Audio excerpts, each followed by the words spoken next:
இல்லாமல் தடைகள் என்று எண்ணி அவற்றை ஒதுக்காமல் அவற்றில் இருக்கும் நன்மைகள் என்ன என்பதை அறிந்து அவற்றை எவ்வாறு உட்கொள்ளலாம் என்பதை பற்றி நம்முடைய பகிர்ந்து கொள்ள வருகிறார் டாக்டர் கௌதமன் அவர்கள். நம் விடியலே வா நிகழ்ச்சியின் அடுத்த பகுதியாக வரவிருப்பது பல்லாண்டு வாழ்ந்திட. அன்பான கலைஞர் தொலைக்காட்சி நேயர்களுக்கு என்னுடைய இனிமையான காலை வணக்கங்கள். இன்றைக்கி நம்ம பார்க்கக்கூடிய தாவரத்துடைய பெயரை கேட்டாலே பெரும்பாலும் நம்முடைய அதனுடைய மருத்துவ குணம் என்ன அப்படிங்கிறது நமக்கு மனதில் ஏற்படுவதை பார்க்க முடியும். நீலி அப்படின்னு சொல்லக்கூடிய ஒரு தாவரத்தை பற்றி இன்றைக்கி பார்க்க போகிறோம். இந்த நீலியை பற்றி நான் சொல்ல வேண்டியதே இல்லை. பெரும்பாலும் பார்த்திங்கன்னா இன்றைக்கு தலைமுடிக்கு உபயோகப்படுத்துகின்ற வணிக ரீதியாக கிடைக்கக்கூடிய எல்லா எண்ணெய்கள்லையும் இருக்கக்கூடிய மிகப்பெரிய ஒரு அருமருந்து இந்த நீலி. இன்றைக்கும் நிறைய கிராமங்களில் பார்த்தோம்னா இந்த நீலியுடைய முழு தாவரத்தை எடுத்து நன்றாக அரைத்து ஒரு விழுது போல செய்து அதை தலை முழுவதும் தடவி அரை மணி நேரம் 1 மணி நேரம் ஊற வைத்து குளிக்கின்ற பழக்கம் இன்றைக்கும் நிறைய கிராமங்களில், குறிப்பாக வட இந்தியாவில் ரொம்ப அதிகமாக இருக்கக்கூடிய ஒரு பழக்கமாக நம்ம பார்க்குறோம். இன்றைக்கு ஹேர் டைன்னு சொல்லக்கூடிய இயற்கை நிறமிகள் கொண்ட எந்த ஒரு ஹேர் டையை நீங்கள் எடுத்தாலும் அதில் இந்த நீலி முக்கியமான ஒரு இடத்தை பெற்றிருக்கிறத நம்ம பார்க்க முடியும். ஆனால் நீலி வெறும் தலைமுடி சம்பந்தப்பட்ட பிரச்சனைக்கு மட்டும் நல்ல மருந்து கிடையாது. உடலில் ஏற்படுகின்ற ஈரல் சம்பந்தப்பட்ட பிரச்சனை, வயிறு சம்பந்தப்பட்ட பிரச்சனை, வயிற்று புண்கள் சம்பந்தப்பட்ட பிரச்சனைகளுக்கும் தீர்வளிக்கக்கூடிய ஒரு மிகச்சிறந்த மருந்து. பொதுவாக பார்த்திங்கன்னா ஈரல் சம்பந்தப்பட்ட பாதிப்புகள் வரும்போது ஈரலுடைய செயல் குறைகின்ற பாதிப்புகள் ஒன்று, ஈரல் அமைப்பு மாறுகின்ற பாதிப்பு ஒன்றுன்னு சொல்லுவோம். முதல்ல இருக்கிறது ஃபங்க்ஷனல் ப்ராப்ளம் சொல்லுவோம். இப்போ சாதாரண மஞ்சள் காமாலை நோய் ஏற்படுகிறது, இதெல்லாம் பார்த்திங்கன்னா ஃபங்க்ஷனல் ப்ராப்ளத்தில் இருக்கும். ஆனால் சிரோசிஸ்ன்னு சொல்லக்கூடியதோ ஃபேட்டி லிவர்னு சொல்லக்கூடியதோ பார்த்திங்கன்னா ஸ்ட்ரக்சரல் அல்லது ஃபிசிக்கலாக ஏற்படக்கூடிய ப்ராப்ளம் அப்படின்னு சொல்லுவோம். இந்த 2 வகையான பிரச்சனைகளையும் நீக்கக்கூடிய மிகச்சிறந்த மருந்துகளில் இந்த நீலி ஒன்றாக இருக்கிறத பார்க்குறோம். இன்றைக்கு பெரும்பாலும் பார்த்திங்கன்னா மஞ்சள் காமாலைக்கு மருந்து கொடுக்கப்படுகிறது, 3 நாட்களில் குணமளிக்கப்படுகிறது அப்படின்னு சொல்லி நிறைய கிராமங்களில் வைத்தியர்கள் மருந்து கொடுத்து கொண்டு வருவதை நம்ம பார்ப்போம்.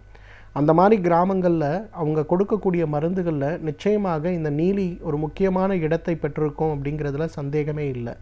காரணம் என்ன அப்படின்னு பார்த்திங்கன்னா இந்த நீலியிலேருந்து எடுக்கக்கூடிய சில மூலக்கூறுகள் இன்றைக்கு ஈரல் சம்பந்தப்பட்ட பிரச்சனைகளை மிகப்பெரிய அளவில் குணப்படுத்துகிறது அப்படிங்கிறது ஆராய்ச்சி பூர்வமாக நிரூபிக்கப்பட்டு இருக்கிறது. அது மட்டுமல்ல, இந்த ஹெப்படைட்டிஸ் பி மற்றும் ஹெப்படைட்டிஸ் சி சம்பந்தப்பட்ட வைரல் தாக்குதல்கள் நடக்கும்போது நீலியிலிருந்து எடுக்கக்கூடிய ஒரு குறிப்பிட்ட மூலக்கூறு அந்த வைரஸ்கள் வேகமாக ஈரலை பாதிக்காமல் இருப்பதற்கு உதவுகிறது அப்படிங்கிற ஒரு ஆரம்பகட்ட ஆராய்ச்சி மிகப்பெரிய அளவில் வரவேற்பை பெற்றிருக்கிறத பார்க்குறோம். காரணம் என்னென்னா, இன்றைக்கி ஹெப்படைட்டிஸ் பி ஏற்பட்டாலோ அல்லது ஹெப்படைட்டிஸ் சம்பந்தப்பட்ட பாதிப்புகள் ஏற்பட்டாலோ சில நோய்கள் குணப்படுத்த முடியும், சில நோய்கள் வாழ்நாள் முழுவதும் நம்ம உடலிலேயே வைத்து கஷ்டப்பட வேண்டிய தேவை இருக்கிறது அப்படிங்கிறது ஒரு நிதர்சனமான உண்மை. ஸோ இந்த மாதிரி ஒரு தேவை ஏற்படும் போது பார்த்திங்கன்னா இதை குணப்படுத்துவதற்கு என்ன செய்ய வேண்டும் அப்படிங்கிற ஒரு ஆராய்ச்சி இன்றைக்கு நிறைய பேர் செய்கிறாங்க. அதில் பார்த்திங்கன்னா நம்மளுடைய சென்னை பல்கலைக்கழகத்திலே மைக்ரோபயாலஜி டிபார்ட்மெண்ட்டில் இருக்கக்கூடிய ஒரு ஆராய்ச்சியாளர் இந்த நீலியிலிருந்து எடுக்கக்கூடிய ஒரு குறிப்பிட்ட மூலக்கூறுகளை நேரடியாக அந்த வைரஸ் தாக்கி இருக்கக்கூடிய பகுதிகளுக்கு அனுப்பும்போது அதோடைய தாக்கம் குறைய ஆரம்பிக்கிறது அப்படிங்கிறத கண்டுபிடிச்சிருக்காங்க. இதுக்கிட்ட அடுத்த கட்ட ஆராய்ச்சிகள்லாம் இன்றைக்கி நிறைய நடந்து கொண்டு இருக்கிறது அப்படின்னு நம்ம சொல்லலாம். அதே போல் நீலியில் கிடைக்கக்கூடிய இன்னொரு முக்கியமான குணம் என்ன அப்படின்னு பார்த்திங்கன்னா ஈரல் வியாதிகள் வராமல் தடுக்கக்கூடிய சில மூலக்கூறுகள் இதில் இருக்கிறதா ஜெய்ப்பூரில் இருக்கக்கூடிய தேசிய ஆயுர்வேத மருத்துவ நிறுவனத்தில் ஆராய்ச்சியில் கண்டுபிடிச்சிருக்காங்க. அதாவது பொதுவாக பார்த்திங்கன்னா இன்றைக்கு ஈரல் பாதிப்பு அப்படிங்கிறது நம்ம எல்லாருக்குமே வரக்கூடிய வாய்ப்பு இருக்குது. சாப்பிடக்கூடிய உணவில் இருக்கக்கூடிய நிறமிகள் அல்லது தேவையற்ற வேதியியல் பொருட்கள், சில வகையான நச்சுத்தன்மை இருக்கக்கூடிய வேதியியல் பொருட்கள், அதே போல் தண்ணீரில் இருக்கக்கூடிய தேவையற்ற கனிமங்களுடைய அளவு, சுவாசிக்கின்ற காற்றில் இருக்கக்கூடிய தேவையற்ற கனிமங்களுடைய அளவு, இது எல்லாமே உடலை மிகப்பெரிய அளவு பாதிக்கின்ற ஒரு பிரச்சனையாக இருக்கிறத நம்ம பார்க்குறோம். இந்த பிரச்சனையை வேகமாக குணப்படுத்தி உடலை மேம்படுத்துகின்ற முக்கியமான ஒரு பொருள் எது அப்படின்னு கேட்கும்போது இந்த நீலியிலிருந்து எடுக்கக்கூடிய அந்த ஒரு எக்ஸ்ட்ராக்டை நம்ம சொல்லலாம். நீலியிலிருந்து எடுக்கக்கூடிய எக்ஸ்ட்ராக்டை, அதாவது அதிலிருந்து எடுக்கக்கூடிய கஷாயத்தை அல்லது விழுதை, கஷாயம் அப்படின்னும்போது 1 லிட்டர் தண்ணிக்கு 20 கிராம் அளவுக்கு நீலியை விட்டு கொதிக்க வைத்து 300 மில்லியாக குறைக்கணும். வடிகட்டி எடுக்கக்கூடிய அந்த கஷாயத்தை 100 மில்லி காலை மதியம் இரவு உணவுக்கு முன்பு சாப்பிடணும். அல்லது நீலியுடைய இலைகளை மட்டும் எடுத்து அரைத்து எடுக்கக்கூடிய அந்த விழுது, அந்த விழுதை காலையில் ஒரு வேளை உணவுக்கு முன்பு மட்டும் சாப்பிடணும். இந்த மாதிரி தொடர்ந்து செய்யும்போது ஈரலை பாதிக்கக்கூடிய காரணிகள் ஏதாவது இருந்தாலோ, அல்லது அதிகமாக குடிக்கின்ற பழக்கம் யாருக்காவது இருக்குது, ஈரல் நோய் வந்து விடுமோ அப்படிங்கிற ஒரு பயம் இருக்குன்னா அதை குறைப்பதற்கு அந்த மாதிரி நம்ம தொடர்ந்து செய்யும்போது படிப்படியாக உடலில் இருக்கக்கூடிய கழிவுகள் வெளியேற்றப்பட்டு உடலில் நல்ல முன்னேற்றம் ஏற்பட்டு உடலுடைய உறுப்புகள் காக்கப்படுறதை நம்ம பார்க்க முடியும். இன்றைக்கு நிறைய பேருக்கு பார்த்திங்கன்னா உடல் எடை குறையவில்லை அப்படிங்கிறது ஒரு மிகப்பெரிய கேள்வியாக இருக்கிறது. இந்த உடல் எடை குறைவதற்காக உடற்பயிற்சி, உணவு முறை, தேவைப்பட்டால் சில மருந்துகள், அதுவும் ஆயிரக்கணக்கில் செலவு செய்து மருந்துகளை வாங்கி சாப்பிடக்கூடிய பழக்கம் கூட நிறைய பெண்களுக்கும் ஆண்களுக்கும் இருக்கிறத பார்க்குறோம். அப்போ எவ்வாறு இதை குறைத்து கொள்ள முடியும், என்ன செய்ய முடியும் அப்படின்னு பார்க்கும்போது உடல் எடையை குறைப்பதற்குல இந்த நீலியிலிருந்து செய்யக்கூடிய அந்த கற்பம் ஒரு மிகச்சிறந்த மருந்தாக இருக்கிறது. பொதுவாக அந்த பாரம்பரிய மருத்துவர்கள்லாம் என்ன பண்ணுறாங்கன்னா, நீலியை நன்றாக உலர வைத்து எடுக்கக்கூடிய அந்த இலைகளை ஒரு பெரிய சட்டியிலிட்டு சீலை செய்து அதை புடம் போட்டுடுறாங்க. புடம் போட்டு எடுக்கக்கூடிய அந்த சாம்பல் இருக்கு இல்லையா, அதை 500 மில்லிகிராம் அளவுக்கு சிறிதளவு வெண்ணெய் அல்லது பாலில் கலந்து காலை ஒரு முறை, இரவு ஒரு முறை உணவுக்கு முன்பு அப்படின்னு தொடர்ந்து சாப்பிட சொல்கிறாங்க. அந்த மாதிரி சாப்பிடும்போது படிப்படியாக உடலில் இருக்கக்கூடிய உடல் எடையை அதிகப்படுத்தக்கூடிய காரணிகள் குறைய ஆரம்பித்து மிக வேகமாக உடலில் இருக்கக்கூடிய அந்த கொழுப்புச்சத்து, தேவையற்ற கொழுப்புச்சத்து சம்பந்தப்பட்ட விஷயங்கள் குறைய ஆரம்பித்து உடல் மிகப்பெரிய அளவில் ஆரோக்கியமாக மாறுவதை நம்ம பார்க்க முடியும் அப்படின்னு சொல்கிறாங்க. நிறைய பேருக்கு நானும் இதை கொடுத்துருக்கேன். ரொம்ப 120 கிலோ 130 கிலோ எடை இருக்கவர்கள்லாம் இந்த நீலியிலிருந்து எடுக்கக்கூடிய இந்த கற்பத்தை குறைந்தது ஒரு 6 மாதம் தொடர்ந்து சாப்பிடும்போது அவர்களுடைய உடல் எடை குறைந்தது ஒரு 15 to 20 கிலோ வரை குறைந்து உடல் ஆரோக்கியம் நன்றாக இருப்பதை பார்க்க முடியும். ஏன்னா உடல் எடை அதிகமாக இருந்து நம்ம குறைச்சிட்டோம் அப்படின்னு வச்சிங்களேன், உடல் ஒரு பலவீனம் ஏற்படுவதை பார்க்க முடியும். தசையெல்லாம் தொங்கி போன மாதிரி ஆகிறத பார்க்க முடியும். அந்த மாதிரி எந்த பக்க விளைவும் இல்லாமல் உடல் எடையை குறைக்கக்கூடிய மிகச்சிறந்த மருந்து இந்த நீலியிலிருந்து எடுக்கக்கூடிய அந்த கற்பம்னு சொல்லலாம். எனவே நேயர்களே, நீலியை பொறுத்தவரையிலும் தலைமுடி சம்பந்தப்பட்ட பிரச்சனைகளுக்கும், ஈரல் சம்பந்தப்பட்ட பிரச்சனைகளுக்கும், உடல் எடை சம்பந்தப்பட்ட பிரச்சனைகளுக்கும் தீர்வளிக்கக்கூடிய ஒரு மிகச்சிறந்த மருந்து. தகுந்த மருத்துவ ஆலோசனையின் பேரில் சரியான முறைப்படி இதை உபயோகப்படுத்தி வந்தோமேயானால் நம்மாலும் பல்லாண்டு காலம் ஆரோக்கியமாக வாழ்ந்திட முடியும். சமூகத்தில் நடக்கும் பிரச்சனைகளை கண்டு பயந்து ஒதுங்கி விடாமல் அவற்றை நாம் எவ்வாறு எதிர்கொள்வது என்பதை பற்றி நம்மிடையே பகிர்ந்து கொள்ள வருகிறார் எழுத்தாளர் மனுஷபுத்திரன் அவர்கள். நம் வீடியோலே வா நிகழ்ச்சியின் அடுத்த பகுதியாக வரவிருப்பது தீதும் நன்றும்.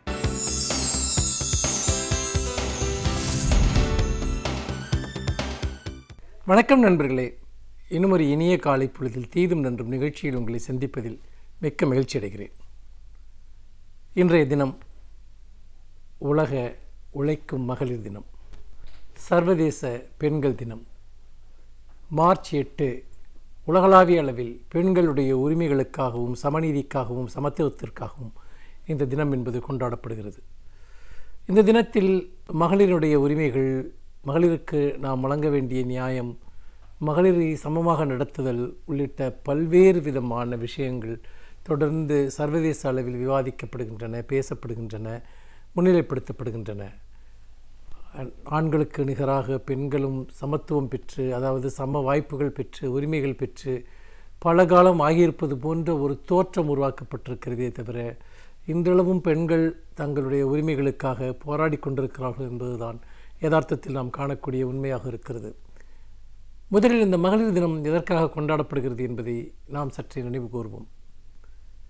ஒரு காலத்தில் பெண்கள் வயல்களிலும் மலைகளிலும் காடுகளிலும் உற்பத்தியின் மிக முக்கியமான பாத்திரத்தை வகித்தார்கள். பின்னர் தனிச்சொத்துரிமை தோன்றிய பிறகு பெண்களுடைய மீதான பல்வேறு ஒடுக்குமுறைகள் கட்டவிழ்த்து விடப்பட்டன. பெண்கள் வீட்டிலேயே வைக்கப்பட்டார்கள். வெளி உலகு சார்ந்த உழைப்பிலிருந்து அவர்கள் துண்டிக்கப்பட்டார்கள். நவீன தொழில் வளர்ச்சி ஏற்பட்ட போது கூட பெண்களுக்கான உரிமைகள் என்பது வழங்கப்படாத ஒரு சூழ்நிலையில் பெண்கள் தங்கள் உரிமைகளுக்காக பல நூற்றாண்டு காலம் மீண்டும் காத்திருக்க வேண்டியிருந்தது. அமெரிக்காவில் தொழில் வளர்ச்சி ஏற்பட்டு, தொழில் புரட்சி ஏற்பட்டு, ஆலைகளும் தொழிற்சாலைகளும் தொடங்கப்பட்ட போது கூட நீண்ட காலம் பெண்களுக்கு பணியிடங்கள் வழங்கப்படாமல் இருந்தன. பின்னர் அவருடைய உரிமைகள் அங்கீகரிக்கப்பட்டு பெண்களும் பணிகளில் சேர்த்து கொள்ளப்பட்டார்கள். ஆனால் பெண்களுக்கு வேலைவாய்ப்புகள் வழங்கப்பட்டதே தவிர ஆண்களுக்கு நிகராக ஊதியம் வழங்கப்படவில்லை, சமூக ரீதியான சம அந்தஸ்து வழங்கப்படவில்லை. அவர்களுடைய பணி நேரம் அதிகமாக இருந்தது, ஆனால் ஊதியம் குறைவாக இருந்தது. இதற்கு எதிராக ஆண்களுக்கு நிகராக சமநீதி கேட்டு சம உரிமை கேட்டு அமெரிக்காவில் இருக்கக்கூடிய உழைக்கும் பெண்கள் போராடத் தொடங்கினார்கள். அந்த போராட்டத்தினுடைய உச்சக்கட்டமாக 1857ஆம் ஆண்டு ஒரு மிகப்பெரிய ஒரு கிளர்ச்சி அங்கு வெடித்தது. அந்த கிளர்ச்சியின் விளைவாக மிகப்பெரிய அளவிற்கு பெண்கள் வீதிக்கு வந்தார்கள். அந்த போராட்டத்தின் விளைவாக அந்த போராட்டத்தினை அன்றைக்கு இருந்த முதலாளித்துவ வர்க்கமும் அரசும் சேர்ந்து கடுமையாக ஒடுக்கியது. அந்த பெண்கள் இரத்த வெள்ளத்தில் அவருடைய போராட்டம் மூழ்கடிக்கப்பட்டது. ஆனால் அதுதான் பெண்களினுடைய உரிமைக்கான வீரம் செறிந்த போராட்டத்தினுடைய முதல் அத்தியாயத்தையும் எழுதியது. அதற்கு பிறகு தொடர்ச்சியாக பெண்களினுடைய உரிமை குரல்கள் உலக அரங்கில் தொடர்ந்து எதிரொலித்து வந்தன. 1910ஆம் ஆண்டு டென்மார்க்கில் கூடிய சர்வதேச மகளிர் கருத்தரங்கில் பெண்கள் உயிர் தியாகம் செய்த அந்த தங்கள் உரிமைகளுக்காக போராடிய அந்த மார்ச் 8ஆம் தேதியை உழைக்கும் மகளிர் தினமாக, சர்வதேச பெண்கள் தினமாக அறிவிக்க வேண்டும் என்கிற கோரிக்கை முன்வைக்கப்பட்டது. ஆனால் அப்பொழுது அந்த கோரிக்கை பல்வேறு காரணங்களால் நிறைவேற்றப்படவில்லை. 10 ஆண்டுகளுக்கு பிறகு 1920இல் ரஷ்யாவில் அமைந்திருந்த செயின்ட் பீட்டர்ஸ்பர்க்கில் நடந்த மாபெரும் பெண்கள் பேரணியில் அதற்கான கோரிக்கை முன்வைக்கப்பட்டது. மார்ச் 8 உழைக்கும் பெண்களின் தினமாக ஐநா மன்றத்தினால் அறிவிக்கப்பட வேண்டும், சர்வதேச மகளிர் தினமாக அறிவிக்கப்பட வேண்டும் என்று. அந்த கோரிக்கையை ஐநா மன்றம் பின்னர் ஏற்றுக்கொண்டது. அதன் அடிப்படையில் மார்ச் 8 உலக மகளிர் தினமாக, மகளிருடைய சமத்துவத்திற்கான தினமாக அறிவிக்கப்பட்டதை நாம் கண்டோம். அதன் தொடர்ச்சியாக 1975ஆம் ஆண்டு சர்வதேச பெண்கள் ஆண்டாகவும் கொண்டாடப்பட்டது என்பதை இந்த இடத்தில் நாம் நினைத்து பார்க்க வேண்டும். இப்படியாக பெண்களுடைய உரிமைகளுக்கான வளர்ச்சி என்பது படிப்படியாக ஒவ்வொரு காலகட்டத்திலும் அந்த போராட்டத்தில் அவர்கள் வெற்றி பெற்று வந்திருக்கிறார்கள். அந்த வெற்றியின் விளைவாக இன்றைக்கு எல்லா துறைகளிலும் மகளிர் தங்களுடைய சமத்துவத்தை நிலைநாட்டுவதற்காக போராடி கொண்டிருக்கிறார்கள். அப்படி பார்க்கிற போது சமூக நீதி என்பது, சமத்துவம் என்பது, அது பெண்களுடைய உரிமைகளை பாதுகாக்காமல் ஒருபோதும் வெற்றியடைய முடியாது என்பதே நம்முடைய ஒரு அடிப்படையான தாரக மந்திரமாக இருக்க வேண்டும். தமிழகத்தை பொறுத்த வரைக்கும் பெண்களுடைய உரிமைக்காக திராவிட இயக்கம் பல்வேறு விதமான பங்களிப்புகளை செய்திருக்கிறது.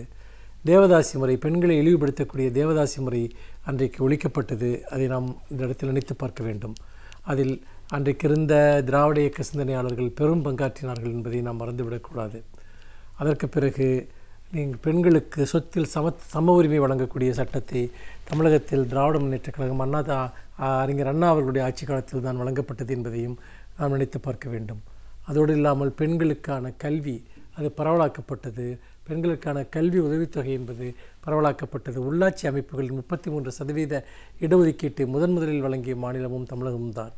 இன்றைக்கு பல்வேறு விதமான பெண்களின் உரிமை சார்ந்த போராட்டங்களை, குரல்களை தமிழகம் முன்னெடுத்து வந்திருக்கிறது. திராவிட இயக்கம் அதற்கு பெரும் பங்களிப்புகளை செலுத்தி வந்திருக்கிறது.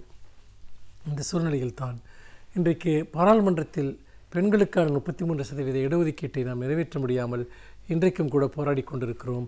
ஆணாதிக்க சக்திகள் அதற்கு எதிராக இருக்கின்றன, பெண்கள் அதிகாரம் பெறுவதற்கு தடையாக இருக்கின்றன என்பதையும் கூட நாம் பார்த்து கொண்டிருக்கிறோம். இது ஒரு புறம். இன்னொரு புறம் பார்த்தீர்கள் என்று சொன்னால், குடும்பங்களில் இன்றும் பெண்களுக்கு எதிரான வன்முறைகள் பெருமளவு அதிகரித்து வருவதை நாம் பார்க்கிறோம். பணியிடங்களில் பெண்களுக்கு எதிரான பாலியல் குற்றங்கள் அதிகமாக இருக்கின்றன. பொது இடங்களில் பெண்கள் தாக்கப்படுகிற சம்பவங்களும் கூட மிகப்பெரிய அளவிற்கு நடந்து வருவதை நாம் பார்க்கிறோம். பெண்களுக்கு எதிரான குற்றங்கள் பெருமளவு அதிகரித்து வருகின்றன. பெண்களுக்கு உரிய நியாயமான சமத்துவமான தொழில் வாய்ப்புகள் வழங்கப்படவில்லை என்கிற குறைபாடுகளும் இருக்கின்றன. சர்வதேச பெண்கள் தினத்தில் நாம் இதையெல்லாம் சிந்திக்க வேண்டும். பெண்களுக்கான வெளியை, உரிமைகளை நாம் அதிகரிக்க வேண்டும். குடும்பத்தில் பெண்களுக்கு அளிக்கிற கௌரவம், சமூகத்தில் அளிக்கப்படுகிற கௌரவம், இதையெல்லாம் ஒன்றோடொன்று தொடர்புடையது. அந்த வகையில் நம்முடைய குடும்பங்கள் பெண்களை சமத்துவமாக நடத்துகிற அளவிற்கு ஜனநாயகம் அடைய வேண்டும். அதே ஜனநாயகம் நம்முடைய சமூகத்திலும் வளர வேண்டும் என்பதை இந்த இடத்தில் ஆழமாக பதிவு செய்ய விரும்புகிறேன். மீண்டும் இன்னும் ஒரு புதிய சிந்தனையோடு உங்களை சந்திக்கிறேன். நன்றி, வணக்கம். பல்வேறு துறைகளில் பல சாதனைகளை படைத்தவர்கள் வல்லுநர்கள். அவர்களுடைய அனுபவங்களை நம்முடன் பகிர்ந்து கொள்ளும் போது அது நமக்கு சிறந்த தூண்டுகோலாக அமைகின்றது.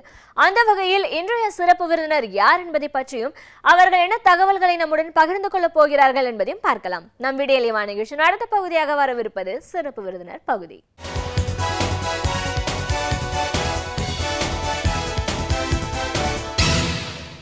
வணக்கம் நேயர்களே, விடியலிவா நிகழ்ச்சியின் சிறப்பு விருந்தினருக்கான நேரம் இது. இன்றைய சிறப்பு விருந்தினர் திருமதி ராஜம் மங்கள முருகேசன். இன்று உலக மகளிர் தினம்.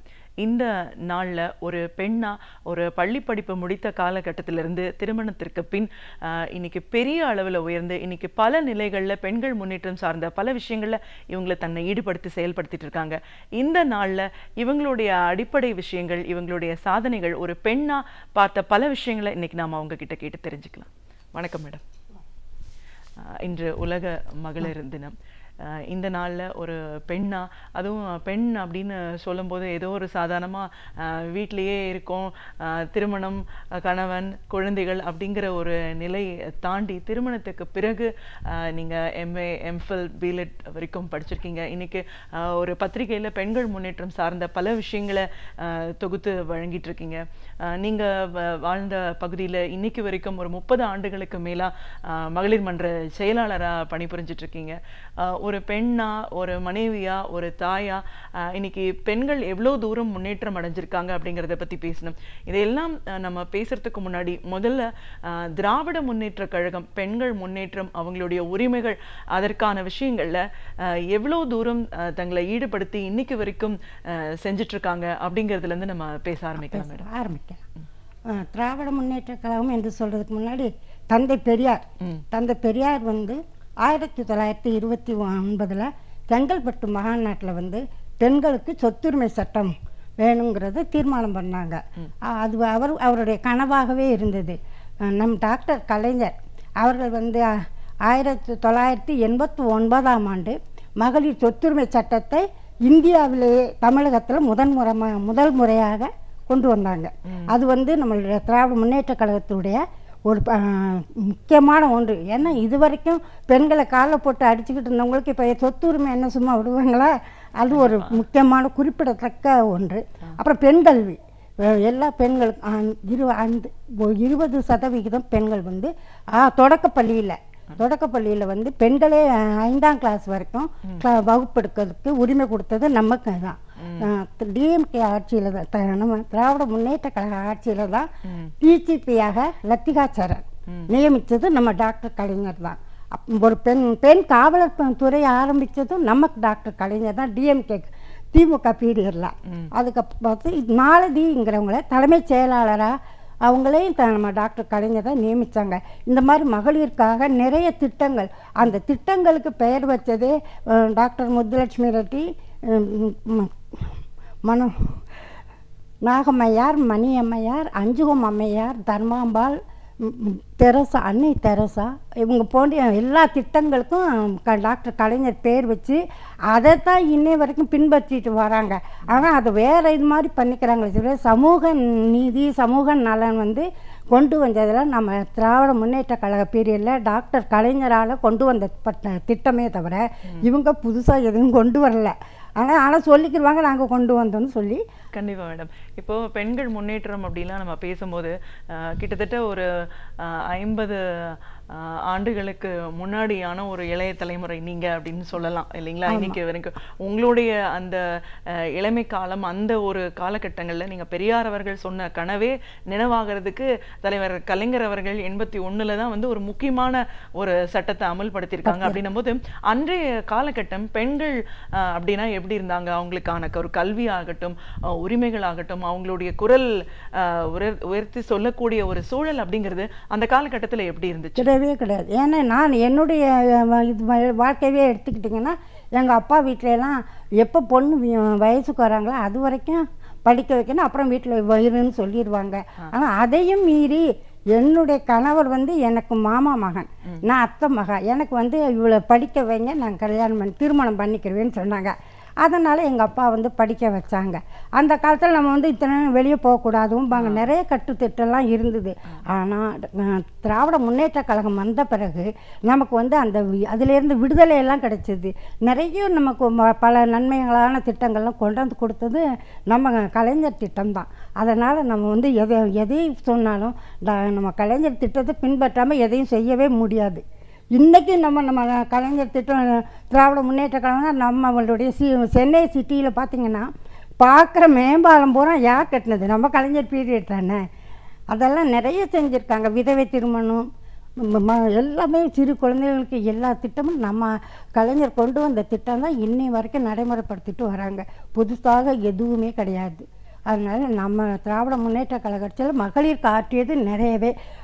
உதாரணமாக எடுத்துக்கிட்டோம்னா பிரதிபா பட்டேல் முதல் குடியரசுத் தலைவராக அவங்களை தேர்ந்தெடுக்கணும்னு சொல்லும்போது அவங்க என்ன நம்ம டாக்டர் கலைஞர்னா கரம் நீட்டினாங்க.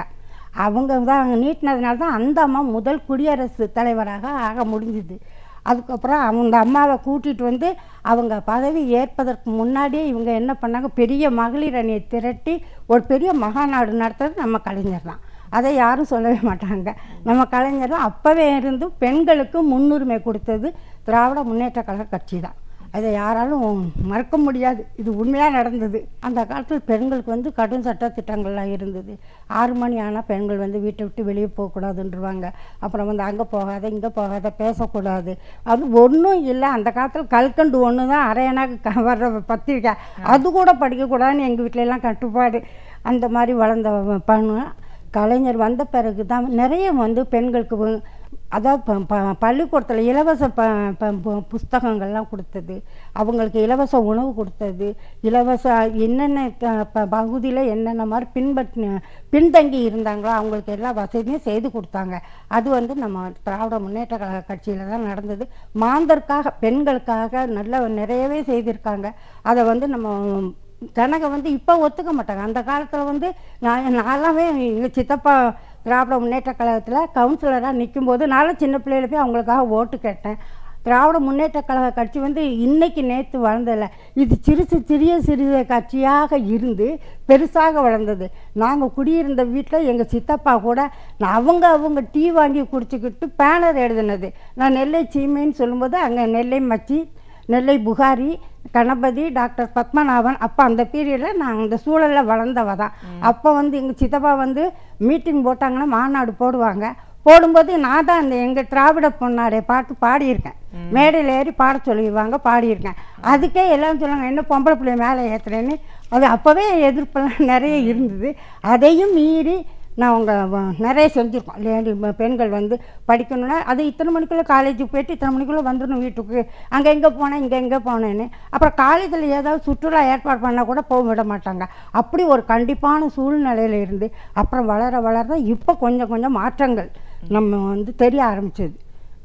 அந்த மாதிரியான நிகழ்ச்சி நிறையவே இருக்குது. கண்டிப்பாக மேடம். இது ஒரு பெண்ணாக நிறைய விஷயங்களை கடந்து வந்திருக்கோம் அப்படின்னு பார்க்கும்போது இன்றைக்கி நினச்சி பார்க்கும்போது நிறைய விஷயங்கள் மனசுக்கு நிறைவாக இருக்கக்கூடியதாக இருக்கும்.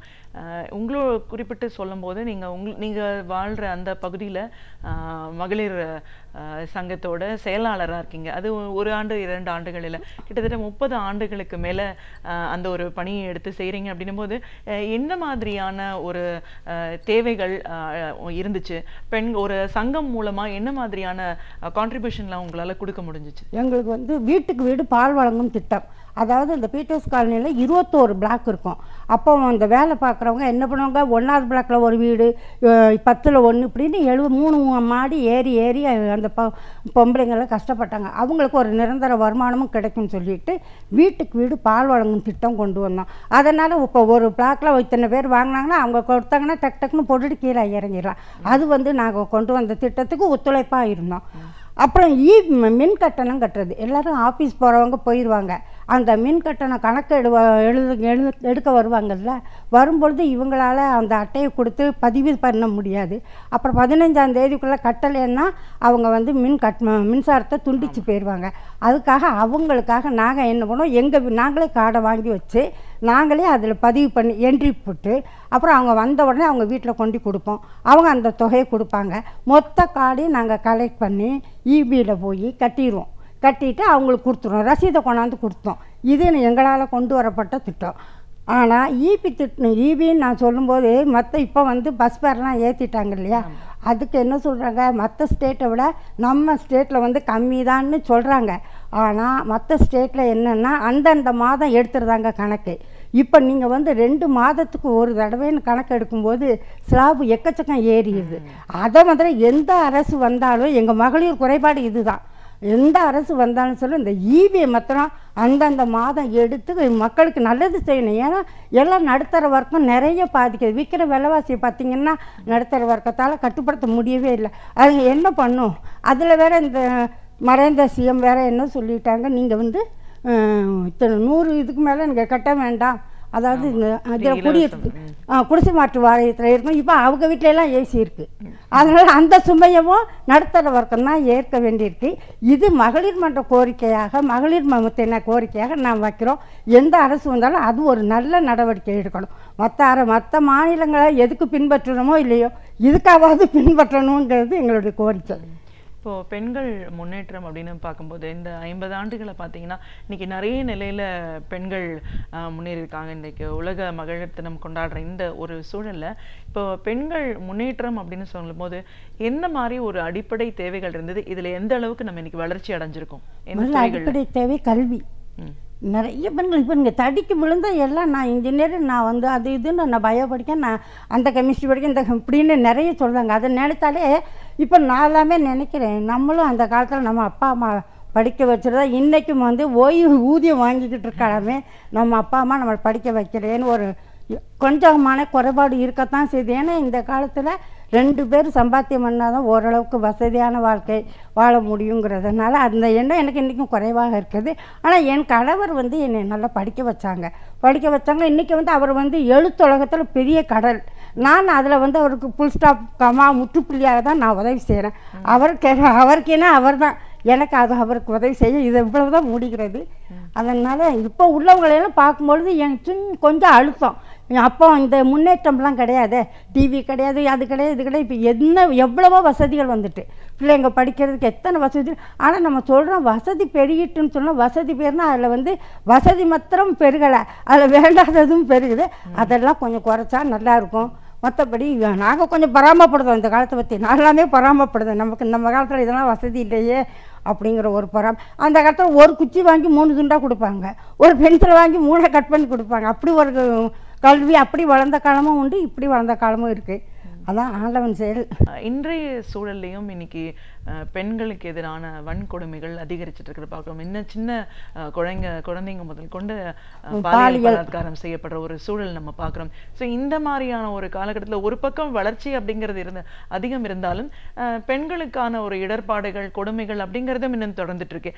எந்த அளவுக்கு இதை நீங்கள் பார்க்குறீங்க? நான் என்ன சொல்றேன், பெண்கள் வந்து ஆண் வந்து தவறாக போகிறது நல்லா தெரியுது. ஏன் நீ அந்த ஆணை வந்து எதிர்த்து நில்லு, ஏன் தற்கொலைக்கு போகிற? நமக்கு என்ன உன்னை வேண்டான்னு போயிட்டான், ஆனால் நீ அவனை விடு, நம்ம காலில் நம்ம நிற்கலாம். நமக்கு எத்தனையோ வேலை வாய்ப்பு இருக்குது. நம்ம வந்து பெண்கள் துணிஞ்சு நிற்கணும். நம்ம வந்து அதை எதிர்த்து போராடணும். அவர் குணம் அவ்வளோதான், தேளுக்கு கொட்டக்கணும், காப்பாற்றுறது மனுஷன் குணங்கிற மாதிரி நீ வந்து அவனை எதிர்த்து போராடணும். திருந்த வை, இல்லைன்னா இல்லைன்னா திருத்த விடு, திருத்தி பார்க்கணும். திருத்தலே நாம் திரும்பிடணும், நாம் விலகலாம். இப்போலாம் அந்த காலத்தில் தான் வாழாமல் வந்துட்டா தங்கச்சி வாழ்க்கை, அண்ணன் வாழ்க்கை, குடும்பம் மானோன்னு பார்த்தோம். இப்போ அப்படியெல்லாம் கிடையாது, எல்லாத்தையும் தொடச்சி போட்டாங்க. அதனால் நம்ம வந்து நம்ம உயிரை எடுத்துக்கிறதுக்கு நமக்கு உரிமை கிடையாது. எதிர்த்து போராடணும். சமூக நம்ம எத்தனையோ இப்போ இது இருக்குது, வழிகள் எத்தனை வழிகள் இருக்குது. அவன் நம்மளை வேண்டான்னு ஒதுக்கிட்டான், நம்ம வாழ்ந்து காமிக்கணுங்கிற ஒரு வீரம் வேணும் பொம்பளைங்களுக்கு. அதைத்தான் நான் வேணுன்னா இப்போ பாலியல் வன்கொடுமை அது எங்களை எப்படி தடுக்கிறதுனே தெரியல. என் பிள்ளைகளை போகணும்னு நீங்கள் அதை தெருவில் போக முடியுதா? செயினா திட்டு போயிருந்தாங்க அன்றைக்கி கடற்கரைன்னு இழுத்துட்டு போகிறாங்க. ரொம்ப கஷ்டமாக இருக்குது. நான்லாம் கூட வீட்டில் கலத்தி வச்சுட்டு தான் நாங்கள் வீட்டில் உட்காந்துருக்கோம். ஏன்னா திடீர்னு கதவை திறந்தேன், என்ன பண்ணுறதுன்னே தெரியல. இதுக்கெல்லாம் என்ன முடிவுங்கிறதும் தெரியல. அதை விட இன்னும் ஒன்று ரொம்ப மோசம், சின்ன வயதுலேயே இந்த பசங்க வந்து இந்த ஹன்ஸு அந்த மாவா அது வந்து பார்த்திங்கன்னா எனக்கு கண் எதிரிலே ஒருத்தங்க வாங்கி ஒரு 12 வயசு பையன் போடுறான். எனக்கு அப்படியே அரையலாம் போல தான் வந்தது. ஆனால் நம்ம என்ன செய்ய முடியும்? அவங்க அம்மா அப்பா கண்டுக்கலையே, நம்ம என்ன செய்ய முடியும்? இந்த மாதிரிலாம் ஒரு சூழல் வளருது. ஒரு பக்கம் முன்னேறினாலும் ஒரு பக்கம் நம்ம வந்து இந்த மாதிரி அது எவ்வளோ உயிருக்கு கேடு, இதெல்லாம் யார் எடுத்து சொல்லுவாங்கிற ஒரு மனக்குறைபாடும் இருக்கத்தான் செய்யுது. ஆனால் அதுக்கு என்ன பண்ணுன்னு தெரியல. பெண்கள் வந்து எவ்வளவு கஷ்டம் வந்தாலும் துணிஞ்சு நிற்கணும். நம்ம சரி அவர் வேண்டான்னு போயிட்டாரு, உடனே வேண்டான்னு வெறுத்துட்டு தான் இன்னொருத்தர் போகிறான். அப்புறம் நாம ஏன் தற்கொலை பண்ணிக்கணும்? நமக்கு என்ன, நமக்கு வழி இருக்குது. நம்ம காலில் நிற்கணும், வாழ்ந்து காமிக்கணும். பெண்கள் வந்து எது எடுத்தாலும் சரி நம்ம வாழ்ந்து காமிக்கணும். ஒரு வீரம் வரணும், வைராக்கியம் வரணும் பெண்களுக்கு. அதுதான் என்னுடைய வேண்டுகோள். கண்டிப்பாக மேடம். நீங்கள் வந்து ஒரு பள்ளி படிப்பை முடிஞ்சு வந்திருந்தாலும் அதுக்கப்புறமா உயர்கல்வி எம்ஏ எம்ஃபில் வரைக்கும் படிச்சிருக்கீங்க அப்படின்னும் போது அதை தாண்டி அதை வந்து ஒரு பயன்பாட்டிலையும் கொண்டு போயிருக்கீங்க. இந்த +1 +2 பாடத்திட்டம் பொறுத்த வரைக்கும் அந்த திட்டக்குழுவில் ஒரு ஆசிரியராக நீங்கள் இருந்திருக்கீங்க. அந்த பாடநூல் இப்படி உங்களை முழுமையாக ஈடுபடுத்திக்கிட்டீங்க அப்படிங்கிற முறையில் இன்றைக்கி மாணவர் சமுதாயத்தை நீங்கள் எப்படி பார்க்குறீங்க? மாணவர்கள் சமுதாயத்தில் நான் வந்து அதுதான் இப்போ முதல்ல ஒரு எடுத்துக்காட்டு சொன்னோம் பார்த்தீங்களா, இந்த கெட்ட பழக்கத்துக்கு அடிமை ஆகிட்டாங்க. நாங்கள் படிக்கிற காலத்துலலாம் வாத்தியாரெல்லாம் எங்களுக்கு தொடமாட்டாங்க. ஏதாவது தப்பு பண்ணால் அவன் மண்டையில் ஸ்கேலால் தான் அடிப்பாங்க. ஆனால் மாணவர்களை வந்து ஆசிரியர் திருத்தனா அடிக்கக்கூடாது திருத்தக்கூடாதுன்னா பிள்ளைங்க எப்படி இது பண்ணும்?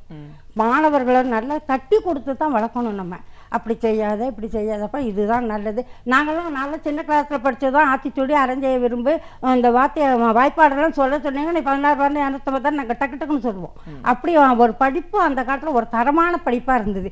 இப்போ நீங்கள் பார்த்தீங்கன்னா சேர்க்கலாம் இந்த இவரெல்லாம் மாற்றி இளங்கோ யார் சேக்கலார் யார் என்ன செஞ்சாங்கன்னே தெரியாமல் வளர்றாங்களே. அவங்கள அப்படி இருக்கிற படிப்பு தரத்தை பற்றி சொல்லவே முடியாது. பள்ளிக்கூடங்கள் இன்ஜினியரிங் காலேஜெல்லாம் பெரிய இருக்கே தரம் உயரலை. அந்த பள்ளிக்கூடங்களும் கல்லூரிகளும் பெரிய இருக்கிற அளவுக்கு பாடத்தோட வந்து தரம் உயரலை. என்னமோ காசை கொடுத்தோமா வந்தோமா படித்தோமான்னு ஓடிட்டுருக்காங்க. நம்ம அடிப்படையிலே நல்ல கல்வி கொடுக்கணும். ஆனால் அவனால் முதல்ல ஆரம்பிப்போம். இப்போ நான்லாம் ABCD 6ஆம் கிளாஸில் படித்தேன். இப்போ என்னுடைய பேரன் வந்து இப்போ தான் LKG படித்தான். அவருக்கு இப்போவே என்னமோ ஸ்லாண்டிங் ஏயா ஸ்லாண்டிங் பியா எனக்கு அதெல்லாம் தெரிய மாட்டேங்கு.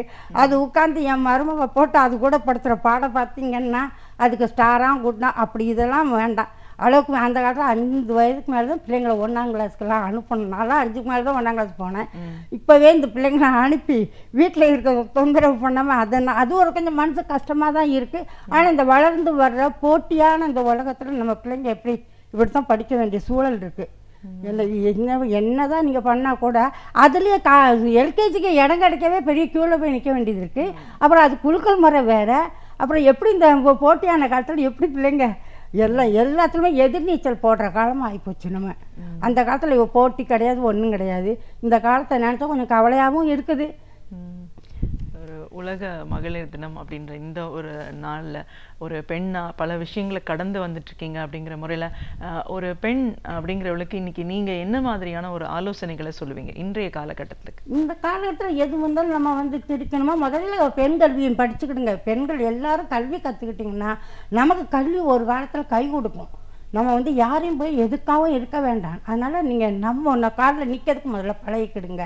நம்மளை புருஷன் மதிக்க அவங்க மதிக்கல எது வந்தாலும் மனசை திடப்படுத்திக்கிடணும். நம்ம வந்து இதில் மனசில் வில் பவர் வேணும். பெண்களுக்கு வந்து வில் பவர் வேணும். நம்ம வந்து ஆண்களுக்கு நம்ம சளைத்தவங்க இல்லைன்னு ஒரு போராடுற தன்மை வேணும். பெரியார் என்ன சொல்லியிருக்காங்க, பூனைக்கிட்ட எலி தப்பாது, புலிக்கிட்ட புள்ளிமான் தப்பாது. ஆண் ஆதிக்கத்திலேருந்து பெண்கள் வெளியே வாங்க, வெளியே வந்து போராடுங்கன்னு பெரியார் சொல்லியிருக்காரு. இப்போ நமக்கு பெண்களுக்கு வாக்குரிமையை வாங்கி கொடுத்ததே நீதி கட்சி தான். 1928 பெண்களுக்கு வாக்குரிமை கொடுத்ததே நமக்கு நீதி கட்சி தந்தை பெரியார் தான் வாங்கி கொடுத்துருக்காரு. அதனால் நாம் வந்து நமக்கு கொடுத்த வாய்ப்பை நம்ம வந்து நழுவ விடக்கூடாது.